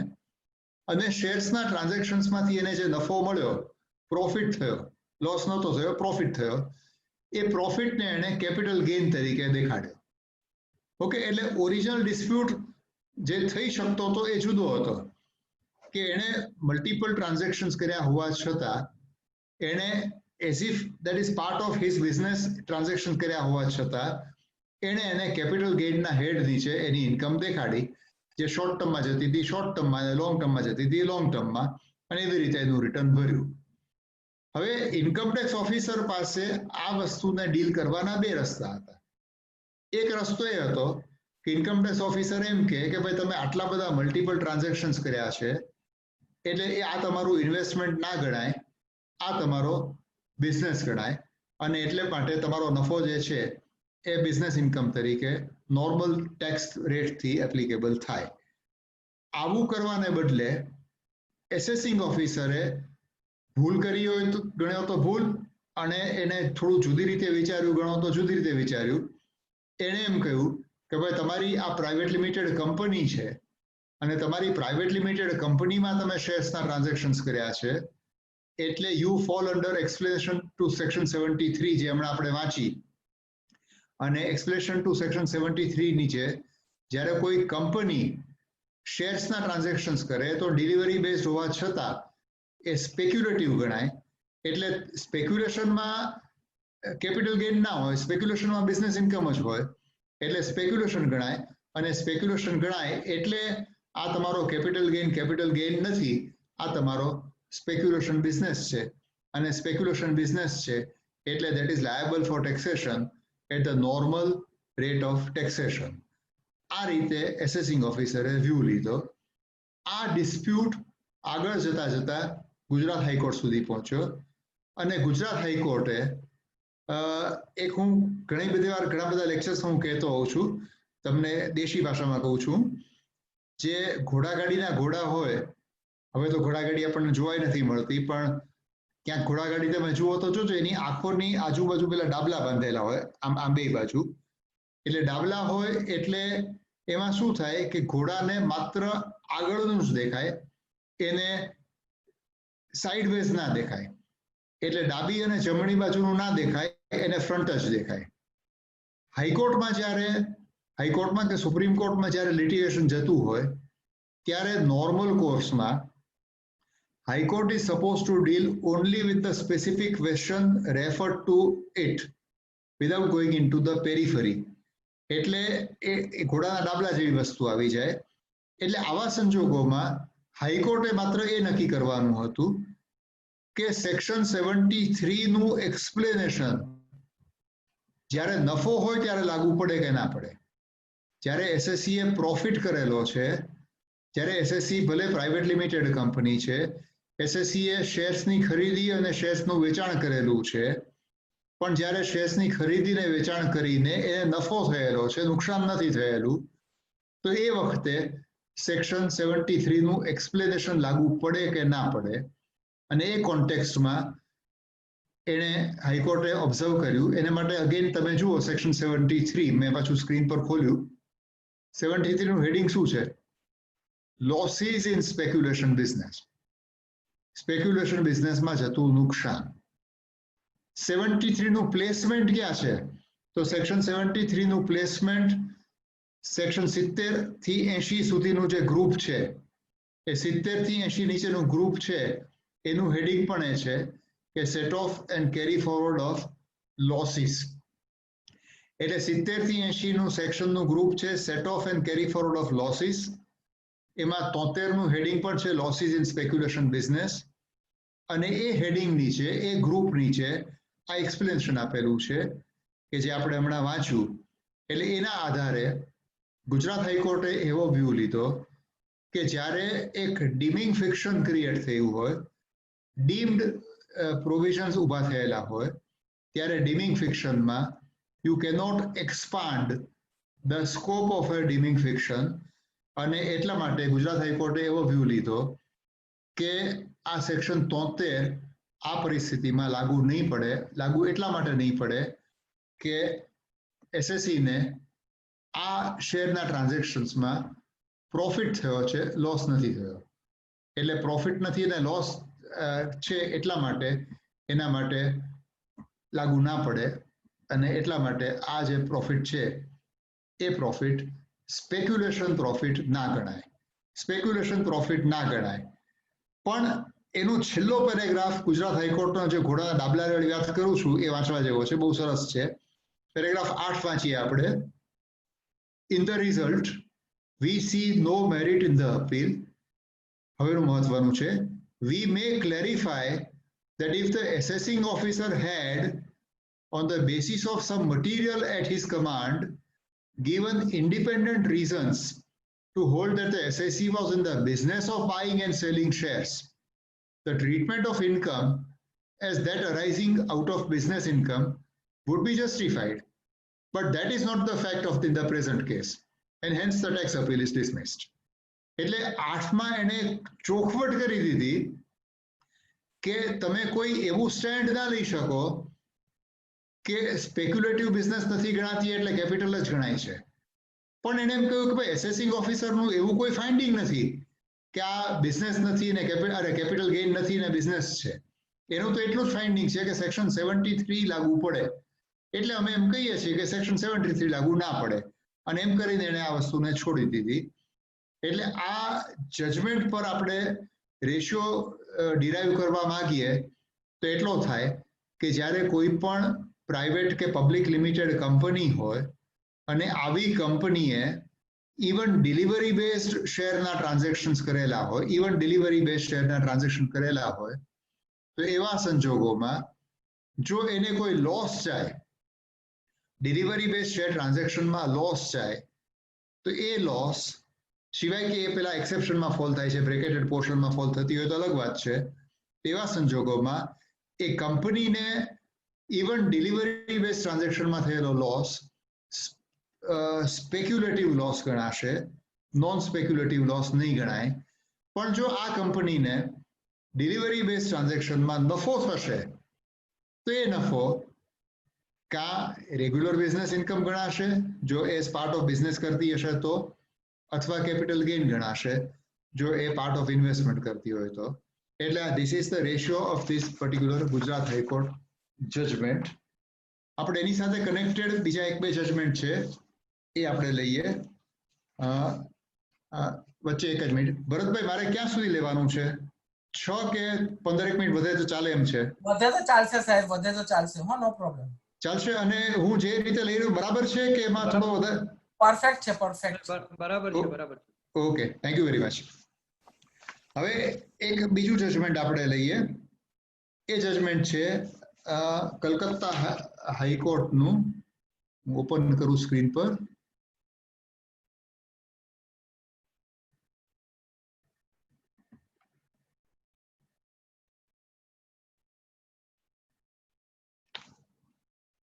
કલકત્તા હાઈકોર્ટના આ જજમેન્ટને થોડા જુદા કોન્ટેક્સ્ટથી લીધો છે.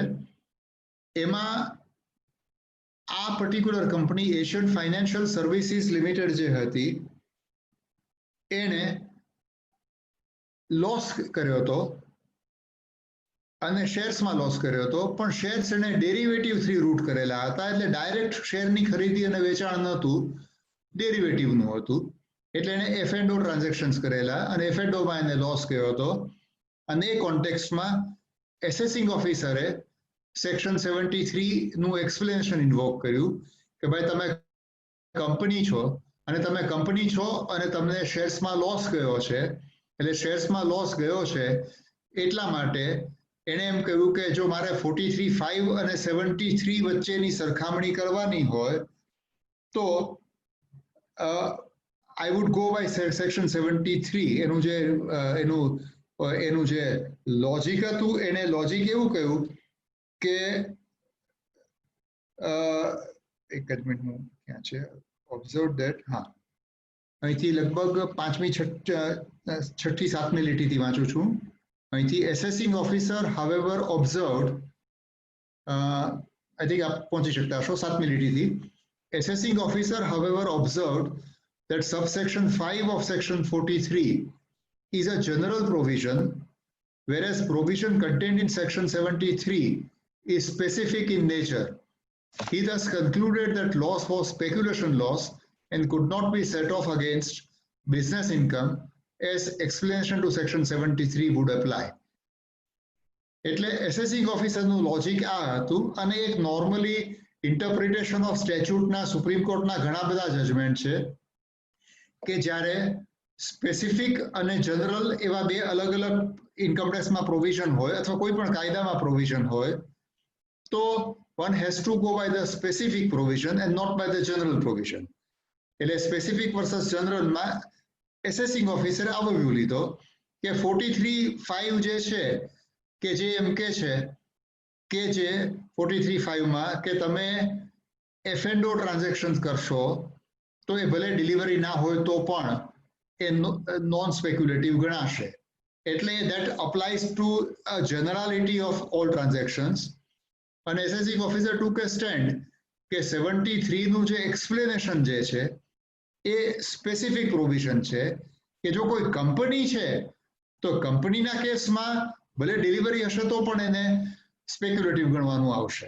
એટલે એને એમ કહ્યું કે આ કંપની માટેનું સ્પેસિફિક પ્રોવિઝન છે and that will override the provisions of 43.5.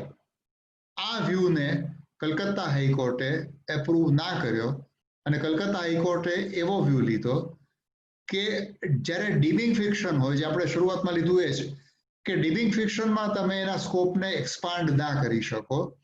એટલે એણે એમ લખ્યું કે એને હેલ્ડ એમ કર્યું કે જ્યારે તમે ડેરિવેટિવમાં લોસ કરેલો છે તો એ cannot be treated as purchase and sale of shares, કેમ કે તમે ફ્યુચર એન્ડ ઓપ્શન પરચેઝ ને સેલ કર્યા છે, શેર્સ ખરીદ્યા વેચાણ નથી.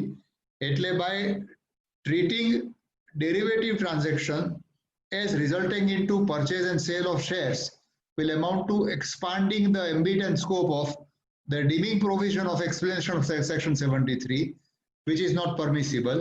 એટલે એ સ્ટેન્ડ પર એણે એમ કહ્યું કે આ સંજોગોમાં 43.5 will prevail and not section 73. એટલે આ જજમેન્ટ પણ બહુ ઘણું મહત્વનું છે કે જો આપણે આપણા કોઈ ક્લાયન્ટે F&O ટ્રાન્ઝેક્શન કરેલા હોય અને કંપની પણ હોય તો એવા સંજોગોમાં કંપનીને F&Oમાં થયેલો લોસ પણ રેગ્યુલર બિઝનેસ લોસ ગણાશે, પણ જો કંપનીએ ડિલિવરી બેઝ શેર ટ્રાન્ઝેક્શન્સ કર્યા હશે તો એ સ્પેક્યુલેટિવ ગણાશે. એટલે આ ડિસ્ટિંક્શન આપણે કરવું જરૂરી છે. એટલે આ એક બીજું જજમેન્ટ હતું. અને ત્રીજું એક જજમેન્ટ પણ એ આઈ થિંક એશિયન સાથે જ છે, અમદાવાદ ટ્રિબ્યુનલનો છે, એટલે એમાં હું ડીલ નથી કરતો, એ જ વસ્તુ છે, એટલે ફોર વોન્ટ ઓફ ટાઈમ એને હું સ્કીપ કરી દઉં. અને એક ચોથું જજમેન્ટ આ વસ્તુ સાથે કનેક્ટેડ છે, એ કલકત્તા ટ્રાબ્યુનલનું જજમેન્ટ છે. એ થોડુંક જુદા કોન્ટેક્સમાં છે પણ it's a very interesting ratio. અને આ જજમેન્ટ જે છે કલકત્તા 3rd મેમ્બરનું, મિત્રો આપને ખ્યાલ હશે નોર્મલ કોર્સમાં ટ્રાબ્યુનલની જે અપીલો હોય એમાં જે બહુ નાની અપીલો હોય, જે અમુક થ્રેશોલ્ડથી નીચેની હોય, એને એસએમસી કહેવાય, એટલે સિંગલ મેમ્બર કેસીસ. એની ઉપરની અપીલો બધી ડીબી કહેવાય, ડિવિઝન બેન્ચ, કે જેમાં 2 જજ બેસતા હોય. પછી ઘણીવાર એવું થાય કે જ્યારે 2 જજ હોય, 2 મેમ્બર્સ હોય, એ બંનેના વ્યૂ જુદા પડે. એટલે એક મેમ્બર નો વ્યૂ જુદો હોય અને બીજા મેમ્બરનો વ્યૂ જુદો હોય, તેવા સંજોગોમાં બંને પોતપોતાના ડ્રાફ્ટ ઓર્ડર બનાવે. એટલે ધારો કે હું એકાઉન્ટન્ટ મેમ્બર છું અને ભરતભાઈ શેઠ જ્યુડિશિયલ મેમ્બર છે અને અમારા બંને વચ્ચે એક ઓપિનિયનમાં ડિસ્પ્યુટ પડ્યો, તો હું મારો પોતાનો ઓર્ડર એક લખીશ, ડ્રાફ્ટ ઓર્ડર, અને મારો ઓર્ડર લખીને હું ભરતભાઈ શેઠને આપું. પછી ભરતભાઈ શેઠ એના આધારે પોતાનો ઓર્ડર લખે કે જેમાં એમ લખે કે ભાઈ હું ભરતભાઈ પોપટની વાત સાથે કન્વિન્સ નથી થતો અને મારા મત પ્રમાણે આમ થવું જોઈએ, એમ કરી એમનો ઓર્ડર લખાય. અને પછી જ્યાં બંને વચ્ચેનો ડિસ્પ્યુટ હોય એ વસ્તુ થર્ડ મેમ્બરમાં રેફર થાય અને પછી થર્ડ મેમ્બર ફરીવાર હિયરિંગ કરે. એટલે એમાં એ થર્ડ મેમ્બર એક જ બેઠો હોય અને એમાં બંને પક્ષને એટલે કે ડીઆર પાસે અને એઆર પાસે પેલા બંને ડ્રાફ્ટ ઓર્ડરની કોપી હોય અને એના આધારે ફરીવાર આખી આર્ગ્યુમેન્ટ થાય અને પછી થર્ડ મેમ્બર એનો પોતાનો વ્યૂ કરે અને પછી એમાં જે મેજોરિટી એટલે 3માંથી 2 જણ જે હોય એ પ્રમાણે ફાઇનલ ઓર્ડર થાય. એટલે આવા થર્ડ મેમ્બરના ઓર્ડર જે છે એનું વેઇટેજ ઘણું બધું વધારે પડે, ડિવિઝન બેન્ચ કરતા ઘણું વધારે કહેવાય અને ઓલમોસ્ટ એટ પાર વિથ સ્પેશિયલ બેન્ચ ઓર્ડર આપણે ગણી શકીએ, જ્યાં સુધી સ્પેશિયલ બેન્ચ એને રિવર્સ ના કરે ત્યાં સુધી. હવે એ પર્ટિક્યુલર કેસમાં આ ટ્રાન્ઝેક્શનમાં શું થયું હતું, ઇન્ટરેસ્ટિંગ થિંગ આ ટ્રાન્ઝેક્શનમાં એવી થઈ હતી કે એમાં aggregation of profit from derivative and loss, એટલે શું છે પેલા વાંચીએ આપણે.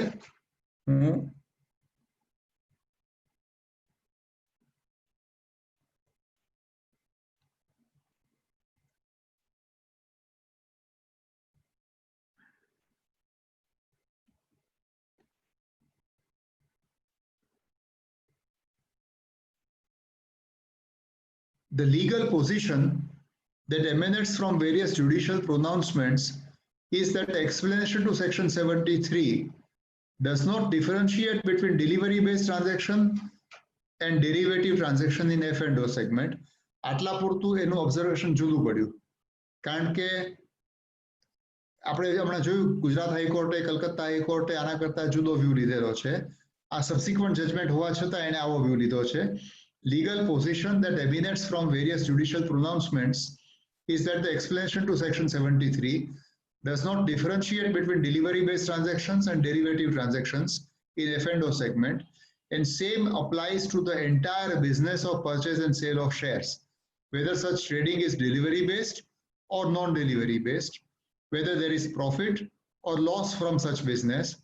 In the present case, the SSE company has treated the entire activity of purchase and sale of shares, which comprised of both the delivery-based and non-delivery-based trading, as one composite business, and accordingly claimed set-off of the loss incurred in delivery-based trading against profit derived from derivative trading.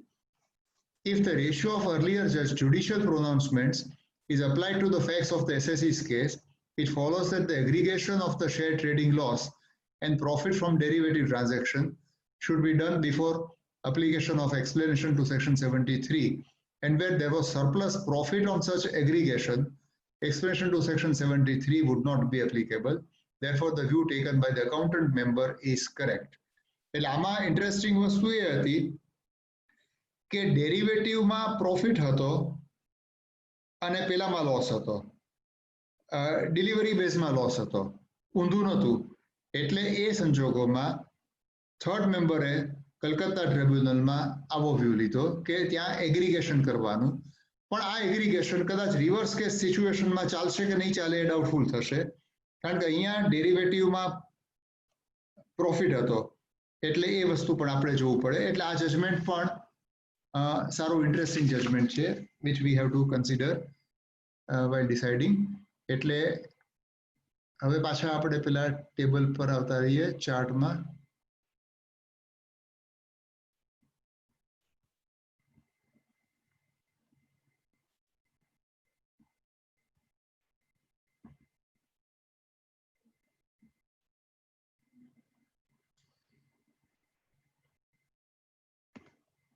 આ chart હું માનું છું કે આમાં વધારે મારે એલાબોરેટ કરવાની જરૂર નથી કારણ કે એમાં મેં અલગ અલગ સેક્શન પર રેફર કરી દીધેલી છે. પણ I am primarily on to this part, કારણ કે અત્યારે જે ડિસ્પ્યુટ ચાલી રહ્યો છે એક તો છે સર્ક્યુલર નંબર 4 નો. સર્ક્યુલર નંબર 4 જે છે, સોરી એને પછી ઓપન કરવા દે મને.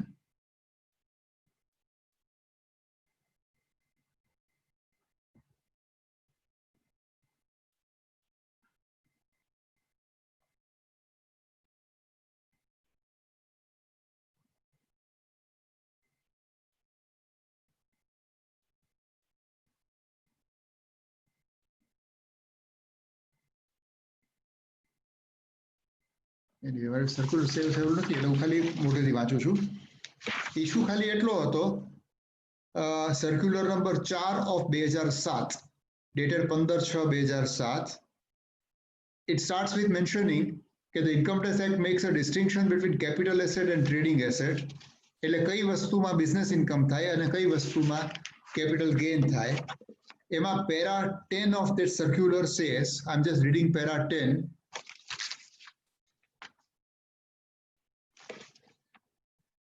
CBDT also wishes to emphasize that it is possible for a taxpayer to have two portfolios, that is an investment portfolio comprising of securities which are to be treated as capital assets and a trading portfolio comprising of stock in trade which are to be treated as trading assets. Where an SSE has two portfolios, the SSE may have income under both the heads, that is capital gains as well as business income. મિત્રો આ circular બહુ clear નથી કરતો, પણ આપણે આ વસ્તુને બે રીતે જોઈ શકીએ. એક એનું લિટિગેશન અમુક સુરતથી શરૂ થઈને અમુક અમદાવાદ ટ્રિબ્યુનલના જજમેન્ટ છે. એક અમિત શાહના કેસમાં છે, મારો જ ક્લાયન્ટ હતો, અને મુંબઈ સુરતના અમુક જજમેન્ટ છે. એવા જજમેન્ટમાં એવું છે કે જો 30 દિવસનો ક્રાઇટેરિયા લીધો હોય, 30 ડેઝનો, એટલે કે એક નોશનલી if SSE takes a view કે જે શેર્સ ડિલિવરી બેઝ શેર્સ મેં 30 દિવસની અંદર વેચી દીધા એ મારી બિઝનેસ ઇન્કમ થઈ, પણ મેં 30 દિવસથી વધારે રાખ્યા તો એ મારું ઇન્વેસ્ટમેન્ટ થયું. તો એવા ટ્રાઇબ્યુનલના અમદાવાદના ઓર્ડર્સ છે, એવા 3-4 ઓર્ડર્સ છે કે જેમાં એને એ લોકોએ અપેલ્ડ કરેલું છે, અને એમાં લિટિગેશન હાઈકોર્ટમાં પણ હું સમજુ ત્યાં સુધી નથી ગયેલું. એટલે this is one view, especially in a situation કે જ્યાં તમે sizeable delivery base share transaction during the course of the year આપણે કરતા હોઈએ ત્યારે. એટલે મેં દર 3જા દિવસે, દર 4થા દિવસે શેર ખરીદ્યા વેચ્યા, ખૂબ હ્યુજ અમાઉન્ટ ઓફ ટ્રાન્ઝેક્શન થયું છે. અને મને એમ થાય છે કે મારે 30% ટેક્સ નથી ભરવો, પણ મારે કન્સેશનલ રેટ ઓફ ટેક્સ ભરવો છે. તો એવા સંજોગોમાં હું આ જજમેન્ટનો અથવા આ વ્યૂનો બેનિફિટ લઈ શકું, અને હું એવું સ્ટેન્ડ લઈ શકું જો હું આઈડેન્ટિફાઈ કરી શકું કે મારું 30 દિવસની અંદરનું જેટલું ટ્રાન્ઝેક્શન જે છે that will generate my business income, અને 30 થી ઉપર છે તો એ મારી capital gain income થાય. This is one possible view. The other way of doing possibly is કે હું ધારો કે એક બે પર્ટિક્યુલર પ્રેક્ટિકલી શક્ય કદાચ ના પણ બને, પણ હું બે અલગ ડીમેટ એકાઉન્ટ રાખું અને હું એમ કહું કે આ પર્ટિક્યુલર ડીમેટ એકાઉન્ટમાં હું મારા માત્ર ઇન્વેસ્ટમેન્ટની સ્ક્રિપ્ટ નાખીશ અને બીજામાં હું ટ્રેડિંગ કરવા માટેનું કરીશ, અથવા બે અલગ સ્ટોક બ્રોકર સાથે ડીલ કરતો હોઉં, તો એવું કંઈ સ્ટેન્ડ પણ આપણે લઈ શકાય. એટલે જ્યારે multiple transactions, very frequent transactions in shares થયેલા હોય, અને if it comes to bifurcating the transactions into two parts, those generating business income and those generating capital gain, તો એવા સંજોગોમાં આ બધા થોડા ઇશ્યુઝ ઊભા થશે. હવે એ પ્રશ્ન થોડાક ઓછા થવાના છે, કારણ કે પેલું જે આખું એક્ઝેમ્પશન હતું એ તો નીકળી ગયું છે હવે, એટલે એ સંજોગોમાં આવા ડિસ્પ્યુટ કદાચ પ્રમાણમાં ઓછા થશે. ત્રીજી વાત જે લિટિગેશનની વાત જે છે એ પેની સ્ટોક વાળી. મિત્રો આજની તારીખે, કારણ કે અત્યારે જે વિવાદ સે વિશ્વાસ સ્કીમ ચાલી રહી છે પણ ડિસેમ્બર સુધી એક્સટેન્ડ થઈ છે, એટલે બધા રાહ જોઈને બેઠા છે. પણ એક ઘણો મોટો મત એવું કહે છે કે વીએસવી સ્કીમ પેની સ્ટોક વાળા માટે જ કરેલી છે, અને પેની સ્ટોકના જે ટ્રાન્ઝેક્શનમાં લોકોએ નફો કર્યો છે એમાં આપ જજમેન્ટ જોશો તો અલગ અલગ હાઈકોર્ટ અને અલગ અલગ ટ્રિબ્યુનલના થોડાક અલગ અલગ ટાઈપના જજમેન્ટ આવી રહ્યા છે. અમુકમાં એસએસસી ની ફેવરના જજમેન્ટ આવી રહ્યા છે, અમુકમાં એસએસસી ની અગેન્સ્ટના જજમેન્ટ પણ આવી રહ્યા છે. પણ એ સંજોગોમાં મારે આપને જે કેવું છે, ખાસ કરીને 2-3 પર્ટિક્યુલર જજમેન્ટ માટે મારે ધ્યાન દોરવું છે કે જે આપને પેની સ્ટોક માટે જો કોઈ લિટિગેશન આપણી પાસે પેન્ડિંગ હોય, આપણા કોઈ ક્લાયન્ટનું પેન્ડિંગ હોય, તેમાં મારા હિસાબે જોખમ ના લેવાય અને જોખમ શું કામ ના લેવાય એના માટેનો હું એક બેઝ આપને કહેવા માંગુ છું. એક જજમેન્ટ હમણાં આવ્યું છે supreme કોર્ટનું Suman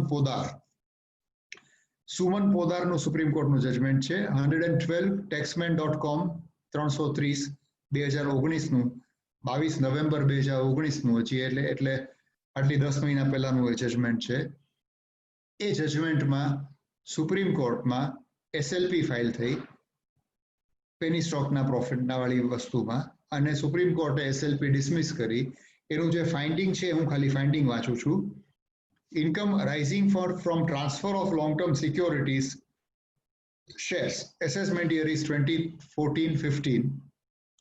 For relevant year, the SSE filed her return claiming exemption under section 1038 in respect of capital gain arising from sale of shares.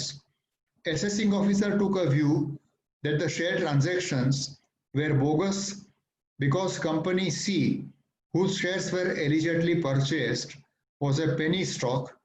He thus rejected the SSE's claim. Tribunal upheld the order passed by the assessing officer. High Court also took a view that finding arrived at by tribunal was based on material on record, and thus same did not require any interference. Whether on facts the SLP filed against the order of the High Court was to be dismissed, held yes.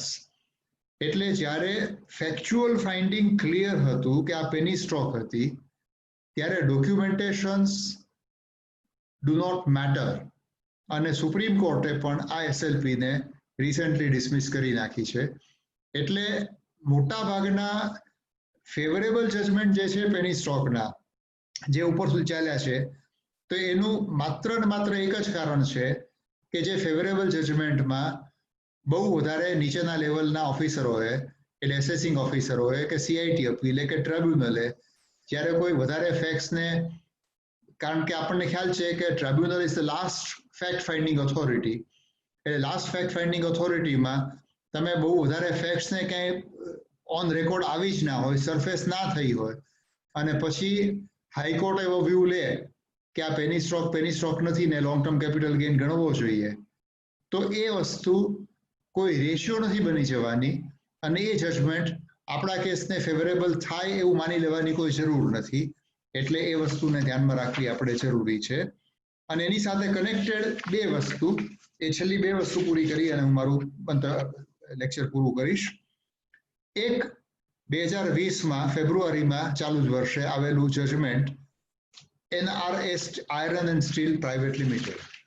હવે NRS steel 3 સ્ટેજે litigation ગયું, અને એ બહુ interesting litigation હતું. આ company NRA iron and steel private limited એક company છે. એ કંપનીએ શેર્સનો ઇશ્યુ બહાર પાડ્યો પ્રાઇવેટ પ્લેસમેન્ટથી, અને ટોટલ કંઈક 17 કરોડ 60 લાખ રૂપિયાના શેર્સ ઇશ્યુ કર્યા વિથ પ્રીમિયમ. શેર્સ અને પ્રીમિયમ બધું થઈને 17 કરોડ 60 લાખ રૂપિયા. ઇન્ટરેસ્ટિંગ થિંગ ઇઝ કે એના બધા જ share holders, all the shareholders were corporate entities. બધી જ કંપનીઓ, લિમિટેડ અને પ્રાઇવેટ લિમિટેડ કંપનીઓ શેર હોલ્ડર્સ હતી, અને બધી જ કંપનીઓ જે હતી એ કંપનીઓ એના એકાઉન્ટ્સ ઓડિટ કરાવતી હતી, બધાએ આરટીજીએસ કે એનઈએફટી થી કે ચેકથી પેમેન્ટ કરેલું હતું, બધી જ કંપનીઓનો આરઓસીનો રેકોર્ડ અવેલેબલ હતો, બધી જ કંપનીઓ ઇન્કમ ટેક્સના રિટર્ન ભરતી હતી, બધી જ કંપનીની બેલેન્સ શીટમાં ઇન્વેસ્ટમેન્ટ રિફ્લેક્ટ થતું હતું. આ બધું જ બરાબર હતું. અને તો પણ એસેસિંગ ઓફિસરે એવો વ્યૂ લીધો કે આ જે શેર કેપિટલના પૈસા જમા આવેલા છે એ બોગસ છે, અને સેક્શન 68 લગાડીને એડિશન કર્યું. સીઆઈટી અપીલમાં એ જીતી ગયો, કંપની જીતી ગઈ, એડિશન નીકળી ગયું. ટ્રિબ્યુનલે પણ સીઆઈટી અપીલના વ્યૂને કન્ફર્મ કર્યું કે આ એડિશન ના થઈ શકે, એટલે સીઆઈટી અપીલમાં કંપની જીતી, ટ્રિબ્યુનલમાં જીતી, હાઈકોર્ટમાં જીતી. 3 લેવલે જીતી અને મેટર સુપ્રીમ કોર્ટમાં ગઈ. સુપ્રીમ કોર્ટમાં ગયા પછી જ્યારે સુપ્રીમ કોર્ટમાં હિયરિંગ આવ્યું ત્યારે ક્યાં સુપ્રીમ કોર્ટમાં એ કંપની વધારે ઓવર કોન્ફિડન્ટ થઈ હશે કે શું થયું હશે ભગવાનને ખબર, પણ જ્યારે કેસ ચાલ્યો ત્યારે કોઈ અપિયર નહીં થયું, કંપની તરફથી કોઈ માણસ અપિયર નહીં થયું. એટલે સુપ્રીમ કોર્ટે માત્ર ડિપાર્ટમેન્ટના એડવોકેટને સાંભળીને જજમેન્ટ આપ્યું અને હાઈકોર્ટના જજમેન્ટને રિવર્સ કર્યું અને એણે એમ કહ્યું કે ભાઈ આ બધું બોગસ છે, બધા જ ડોક્યુમેન્ટ હોય તો પણ તમે આવી કોઈ કંપનીમાં કોઈ માણસ આટલા બધા પૈસાના પ્રીમિયમ સાથે આવા શેર શું કામ ખરીદે, અને એમ કરીને પ્રીપોન્ડરન્સ ઓફ પ્રોબેબિલિટીના બેઝ પર એ એડિશનને કન્ફર્મ કર્યું. 17 કરોડ 60 લાખનું એડિશનને રિવર્સ કરી નાખ્યું. એ થયું એટલે એના ચાર્ટર્ડ એકાઉન્ટન્ટે અને એના એડવોકેટે મિસેલેનિયસ એપ્લિકેશન ફાઇલ કરી કે ભાઈ આ તમે વન સાઇડેડ થયેલું છે, મને તમે હિયરિંગનો ચાન્સ નથી આપ્યો, એટલે તમે રિકોલ કરો અને રિકોલ કરી અને આ કેસને ફરીવાર સાંભળો મને સાંભળ્યા પછી. હવે નોર્મલ કોર્ટ્સમાં આપણે સમજીએ છીએ કે જ્યારે વન સાઇડેડ થયું હોય તો નોર્મલી દરેક કોર્ટ દરેક ટ્રિબ્યુનલ થોડોક લિનિયન્ટ વ્યૂ લે અને રિકોલ કરે. એમાં એના એડવોકેટે એમ કહ્યું કે ભાઈ આ કંપનીનો ચાર્ટર્ડ એકાઉન્ટન્ટ છે એને મોતિયાનું કંઈક ઓપરેશન કરાવેલું હતું વગેરે વગેરે એવું કંઈ કારણ આપ્યું, સર્ટિફિકેટ જોડ્યું અને એટલા માટે એને રિકોલ કરવાની અરજી કરી. સુપ્રીમ કોર્ટ એમાં ઊંડે ગઈ અને એને એમ કહ્યું કે જે મોતિયાના ઓપરેશન કરાવ્યું છે એ તારીખ આ તારીખ હતી, એની 2 મહિના પહેલા એ જ ચાર્ટર્ડ એકાઉન્ટન્ટે આ જ કંપનીમાં એસેસમેન્ટમાં તો એપિયર થયો હતો અને અપીલમાં પણ એપિયર થયો હતો, તો એડવોકેટને મળવામાં એને શું વાંધો હતો?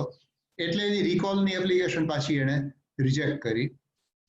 એની સામે પાછા એડવોકેટે રિવ્યુ પિટિશન ફાઇલ કરી કે ભાઈ તમે આને રિવ્યુ કરો કે તમારું આ જજમેન્ટ ખોટું છે, અને સુપ્રીમ કોર્ટે હમણાં રિસેન્ટલી રિવ્યુ પિટિશનને પણ ડિસમિસ કરી નાખી. એટલે અત્યારનું સ્ટેન્ડ આપણે જોઈએ તો જ્યાં આવી પેની સ્ટ્રોક વાળી વાત હોય, જ્યાં આવી બોગસ અનએક્સપ્લેન્ડ કેશ ક્રેડિટની વાત હોય, અથવા જ્યાં એવા ટ્રાન્ઝેક્શનની વાત હોય કે જેમાં સિસ્ટમ સાથે ફ્રોડ થતો હોય, તો એ સિસ્ટમ સાથેના ફ્રોડમાં થોડુંક જ્યુડિશરીના વ્યૂ હવે ઘણું બધું ફરી જાય છે. અને છેલ્લી એની સાથે કનેક્ટેડ વાત મેં ભરતભાઈને સવારે કહ્યું, સેક્શન 271AA(D) જે નવી સેક્શન જે ચાલુ વર્ષથી ઇન્કમટેક્સમાં લાગી ગયેલી છે, એ સેક્શન નીચે જો કોઈ પણ ફોર્સ એન્ટ્રી અથવા મિસ્ડ એન્ટ્રી હોય તો એવા સંજોગોમાં 100%ની પેનલ્ટી છે, irrespective to the amount of income you may have earned. એટલે કોઈ એવા ટ્રાન્ઝેક્શન્સ કર્યા હોય અથવા એવા ટ્રાન્ઝેક્શન હોય કે જે આપણે કર્યા છે પણ ચોપડામાં નથી નાખ્યા, તેવા સંજોગોમાં એવા જેટલા ટ્રાન્ઝેક્શન પકડાશે એના પર પૂરેપૂરી 100%ની પેનલ્ટી આ સેક્શન નીચે લાગવાની જોગવાઈ થઈ ગઈ છે. એટલે એવા સંજોગોમાં પણ આપણે જ્યારે કોઈ પણ ક્લાયન્ટને સલાહ દેતા હોઈએ શેરના ટ્રાન્ઝેક્શન કરતી વખતે કે શેર ટ્રાન્ઝેક્શનમાં ભલે પૈસા નથી કમાયા એટલે એનું એકાઉન્ટિંગ નહીં કરીએ અને રિટર્નમાં નહીં દેખાડીએ તો ચાલશે એવું ના માનીએ, કારણ કે મેં ધારો કે કોઈ ઇન્ટ્રાડેના ટ્રાન્ઝેક્શન્સ કર્યા છે, 1 કરોડની ખરીદી કરી છે અને ધારો કે 90 લાખનું વેચાણ કરેલું છે, પૈસા કાંઈ જ નથી કમાયા, ખરીદી કરતી વખતનો સોર્સ પણ મારી પાસે ડેફિનેટ છે, એટલે સીડ કેપિટલની પણ કોઈ વાત નથી આવતી. પણ આ બધી વસ્તુ હોવા છતાં જો એ બધી વસ્તુઓ પકડાશે અને 100% પકડાશે, કારણ કે જે વસ્તુ સ્ટોક એક્સચેન્જ થ્રુ રૂટ થઈને કરેલી છે એટલે ડિપાર્ટમેન્ટ પાસે એની માહિતી તો ઇન્ફોર્મેશન શેરિંગમાં આવી જ જવાની છે. અને એવા સંજોગોમાં જો આ પેનલ્ટીનો સવાલ આવશે તો પાછા ઘણા બધા બીજા પ્રશ્નો ઊભા થશે. એટલે એ સંજોગોમાં પણ આપણે જ્યારે અત્યારે કોરોના કાળમાં, ભરતભાઈ વાત કરતા હતા કે કોરોના કાળમાં અત્યારની પરિસ્થિતિ એવી થઈ છે કે લોકો પોતાનો મેઇન ધંધો ભૂલીને શેર બજારમાં પડી રહ્યા છે, તો એ વખતે આપણે થોડા વધારે કોશિયસ રહેવાની જરૂર છે, વધારે ધ્યાન રહેવાની જરૂર છે અને એનું એકાઉન્ટિંગ સરખી રીતે થાય એ બહુ જરૂરી છે કે જેથી અલ્ટિમેટલી આપણે જ્યારે રિટર્ન ભરીએ એનું અથવા ઓડિટર તરીકે આપણે જ્યારે ઓડિટ કરીએ ત્યારે આ વસ્તુને આપણે ધ્યાન રાખી શકીએ. મિત્રો, હું મારું અહીંયા પૂરું કરું છું. કોઈ ક્વેશ્ચન આન્સર હોય તો I am ready to deal with those. Thank you.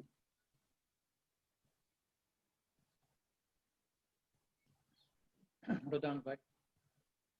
Thank you Bharatbhai.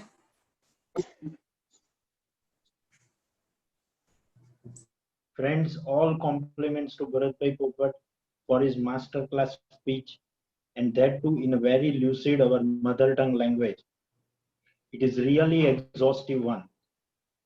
Friends, taxation of share transaction is a cumbersome and responsible task, but with all his experience and command on the subject, learned faculty cleared all our doubts. I am sure in coming days, a lot of notices will come due to share transaction, and at that time, this speech of Bharatbhai Popat will be surely benefited. Thank you very much, Bharatbhai. Bharatbhai, we have some question answers. Ji. So, if you give permission, can we deal with that? Yeah, please. Yeah. The first question is whether system generated statement by broker for STCG, LTCG and trading profit are reliable for income tax purpose? I would say yes and no. એનું કારણ છે કે એ જે એમાં આપણને basic વસ્તુ ખ્યાલ આવી જશે, પણ પછી આપણા એસએસસી સ્પેસિફિક જે વસ્તુ હોય એની સાથે આપણે જોઈ લેવું પડશે કે એની સિવાયના બીજા કોઈ ટ્રાન્ઝેક્શન હોય, કેમ કે એ આપણને એક વર્ષનો પિક્ચર આપશે. એટલે that is definitely reliable અથવા that can always be obtained and compared with the accounting carried out by the SSC. એટલે જ્યાં પણ ડિફરન્સ પડતો હોય ત્યાં આપણે એનું રિકન્સાઇલ કરી લેવું જરૂરી ગણી શકાય મારા હિસાબે. એ રિકન્સિલિયેશન પર્પસ માટે બરાબર છે, પણ એને સેક્રોસેન્ટ ગણીને એટલે એમાં આ છે એટલે આ મારું છે માનીને રિટર્ન ભરી દે એવું નહીં કરવું. બરાબર. The second one is profit from future option transaction. Can it be shown as income from other sources by salaried employee? F&O અધર સોર્સમાં નહીં પડે, કારણ કે એ ટેકનિકલી બિઝનેસમાં જ જશે મારા હિસાબે તો, એટલે બિઝનેસમાં જ દેખાડવું પડે. પણ આઈફોસમાં એટલે જો એમાં ઇન્કમ જ છે એટલે કે લોસ નથી, અને તમે એટલે ખાલી તમારે એક આઈટીઆર ચેન્જ કરવાના પર્પસથી એવું આપણે કરતા હોય, કેમ કે રેટ ઓફ ટેક્સેશન તો સરખો જ થવાનો છે, બિઝનેસ ગણવાના છો. એટલે જો તમારે કોઈ સેટ ઓફના કંઈ લિટિગેશન ના થવાના હોય, લોસની વાત નથી આવવાની, તો જો tax neutral wrong treatment of account head હશે તો એમાં બીજો કંઈ મટીરિયલી ફેર નહીં પડે, પ્રેક્ટિકલ પોઈન્ટ ઓફ વ્યૂથી. પણ લોસ હશે તો એને આઈટીઆર 3 ભરીને એના એકાઉન્ટ્સ ફાઇલ કરવા પડે. Yes it's very true. The next one is what is meaning of turnover for the purpose of tax audit in F&O transaction? Okay. હવે F&O ટ્રાન્ઝેક્શનમાં ટ્રાઇબ્યુનલના 2-3 જજમેન્ટ્સ છે. હું નામ ના ભૂલતો હોઉં તો ગ્રોમોર કરીને છે. ગ્રોમોર બોમ્બે ટ્રાઇબ્યુનલનું જે હર્ષદ મહેતાવાળી એ કંપની હતી, ગ્રોમોર, બહુ વર્ષો જૂનું. અને એમાં બોમ્બે ટ્રાઇબ્યુનલે એવો વ્યૂ લીધો હતો, અને પછી that has been followed I think by couple of other tribunals also, કે જેમાં તમે લોસ અને પ્રોફિટનો સરવાળો કરવાનો, that will be treated as turnover. Loss અને પ્રોફિટને નેટ નહીં કરવાના, લોસ અને પ્રોફિટનો સરવાળો કરવાનો. એટલે મારે F&Oમાં 25 લાખનો લોસ છે અને 40 લાખનો પ્રોફિટ છે, તો મારું ટર્નઓવર 65 લાખ ગણવાનું. આવો ટ્રાઇબ્યુનલનો વ્યૂ હતો, અને હું માનું કે અમારી ઇન્સ્ટિટ્યૂટની કઈ ગાઈડન્સ નોટમાં પણ આને એ લોકોએ કન્ફર્મ કરેલું છે. એટલે this would be a safe bet કે જ્યાં ડિલિવરી બેઝડ ટ્રાન્ઝેક્શન નથી ત્યાં તમે you just make summation of the loss and profit અને treat that as turnover, કે જેથી ઓડિટમાં તમે પડો કે ના પડો નક્કી કરવા માટે. પણ એવી રીતે આવીને જો ઓડિટમાં તમે કરાવો તો એનું એક ક્લેરિફિકેશન આપી દેવું જરૂરી થાય, by way of notes on account or something. અથવા ઓડિટ ના કરાવ્યું હોય તો પણ તમે નોટ્સ ઓન એકાઉન્ટ મૂકી દો કે ભાઈ relying on this particular ratio of this particular judgement and the accounting standard issued by ICAI, barabar, the SSE has deemed it proper not to get the accounts audited in view of the total turnover consisting of this plus this remaining below the threshold. તો ભવિષ્યમાં કોઈ dispute થવાના, penalty થવાના પ્રશ્નોમાંથી આપણે બચી શકીએ. Okay. The next one is when to take this transaction as business transaction. What are the implications to be taken care of, like audit and others? એટલે when to take એટલે કે F&O ની વાત કરો છો કે F&O I think whoever the post the question, it must relate to with the F&O only. નહીં F&O તો એનીવે બિઝનેસ જ ગણવાનું છે. હા એટલે એમાં એમનો ક્વેશ્ચન એમ કહેવા માંગે છે કે એને ઓડિટ ને અધર એટલે ઓડિટ ઇમ્પ્લિકેશન્સ એને ક્યારે લાગુ પડશે. લોસ અને પ્રોફિટ નો સરવાળો થ્રેશોલ્ડ ને ક્રોસ કરતો હોય તો. ઓકે એટલે એમાં પછી પેલું 8% વાળું પાછું જોવાનું કે નહીં જોવાનું? ના આઈ થિંક નહીં જોવાનું કેમ કે શેર ટ્રાન્ઝેક્શનમાં 8% આવશે પણ નહીં આવશે. આપણે જોઈએ 44 AD એક જ મિનિટ.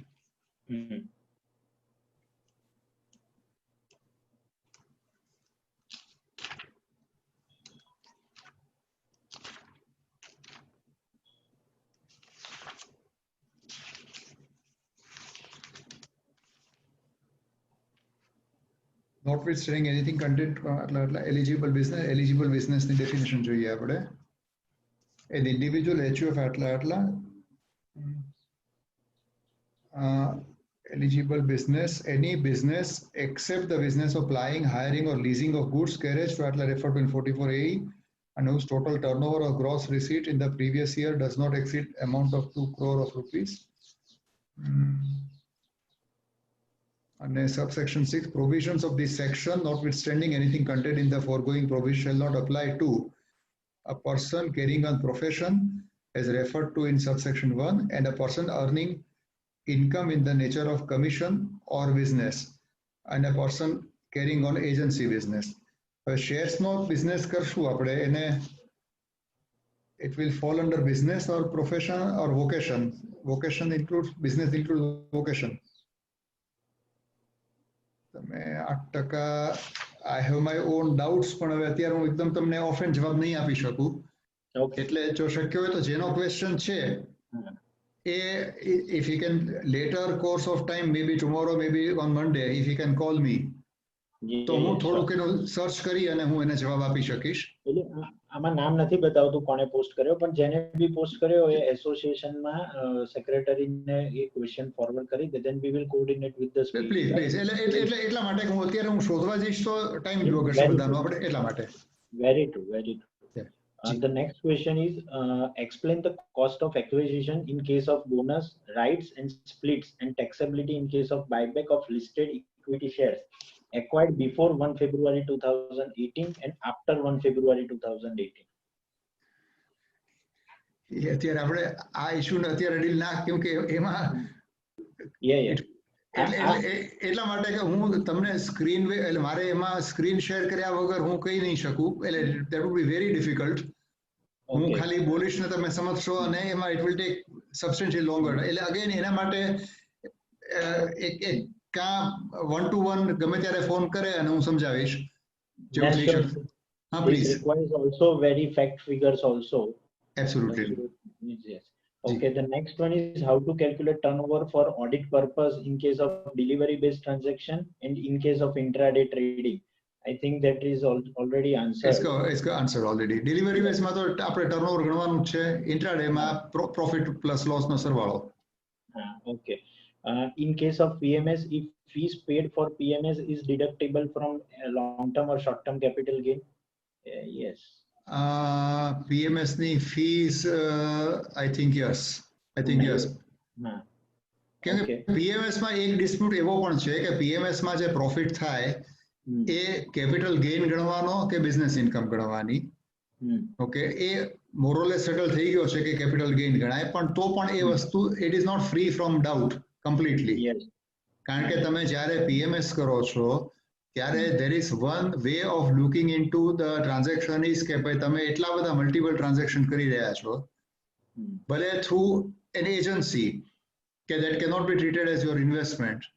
અને આપણી સામે આર્ગ્યુમેન્ટ એ છે કે ઇન્વેસ્ટમેન્ટ ગણવું એટલા માટે પડે કે મને શેર બજારમાં ખબર નથી પડતી એટલે I don't have any other option but to depend upon some agency. એટલે હું PMS કરું છું.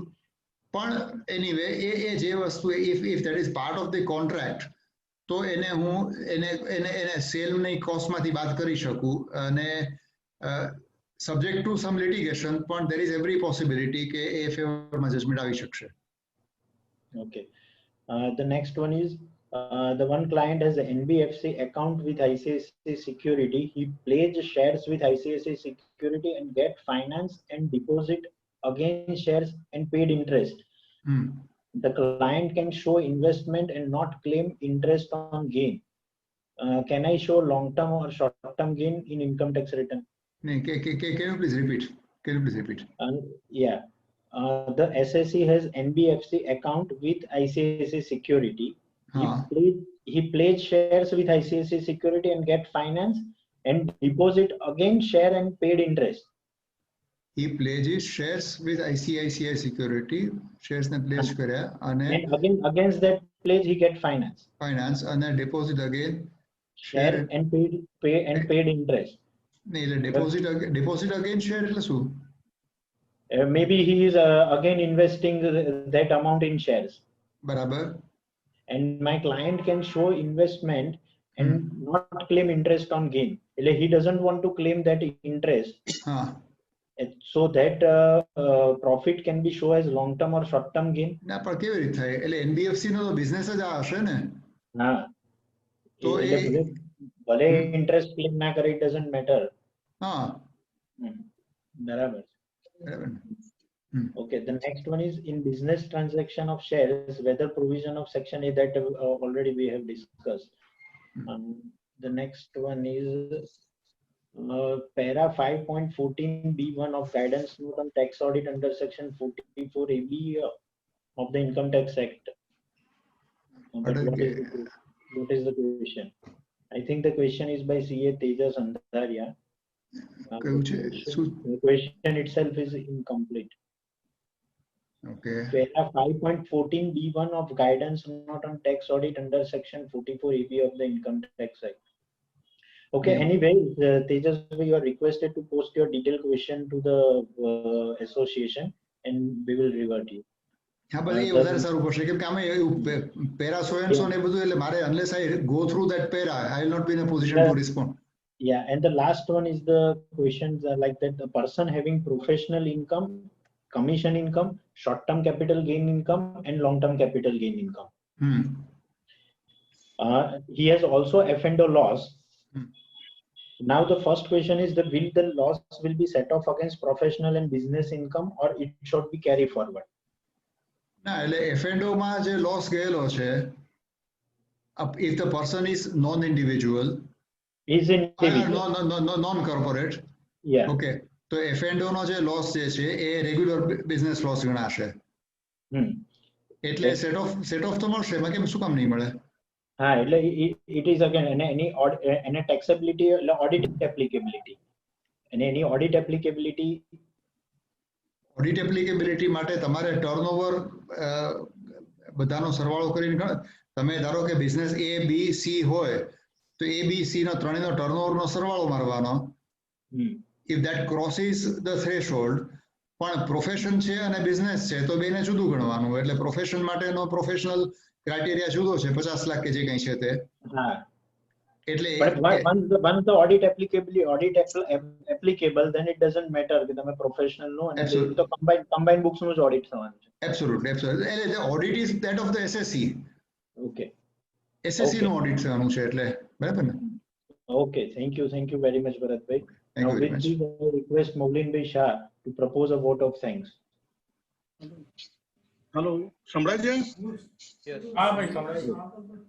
ઓકે આજના દિવસે જે અમારો સેકન્ડ મોફ્યુઝલ પ્રોગ્રામ જે મોફ્યુઝલ કમિટીના ચેરમેન દ્વારા જે ગોઠવવામાં આવ્યો તથા AGFTC તથા ઇન્કમ ટેક્સ બાર એસોસિએશન દ્વારા વિવિધ એસોસિએશન સાથે સેન્ટ્રલ ઝોનના એસોસિએશન સાથે ગોઠવ્યો છે એ બદલ એમનો ખૂબ ખૂબ આભાર માનું છું તથા મેન જે એમિનન્ટ સ્પીકર જે ભરતભાઈ આર પોપટ કે જેમના દ્વારા જે સરળ ભાષામાં જે ગાઈડન્સ આપવામાં આવ્યું એ બદલ એમનો ખૂબ આભાર માનવામાં આવે છે અને ભવિષ્યમાં પણ એનું અમે આશા. Thank you very much Moulin Bhai. Thank you Bharat Bhai. With this we are ending this meeting and have a good day. Thank you very much. Thank you. Thank you Bharat Bhai. Thank you. Thanks Bharat Bhai Square. Yes, thank you Ajit Bhai.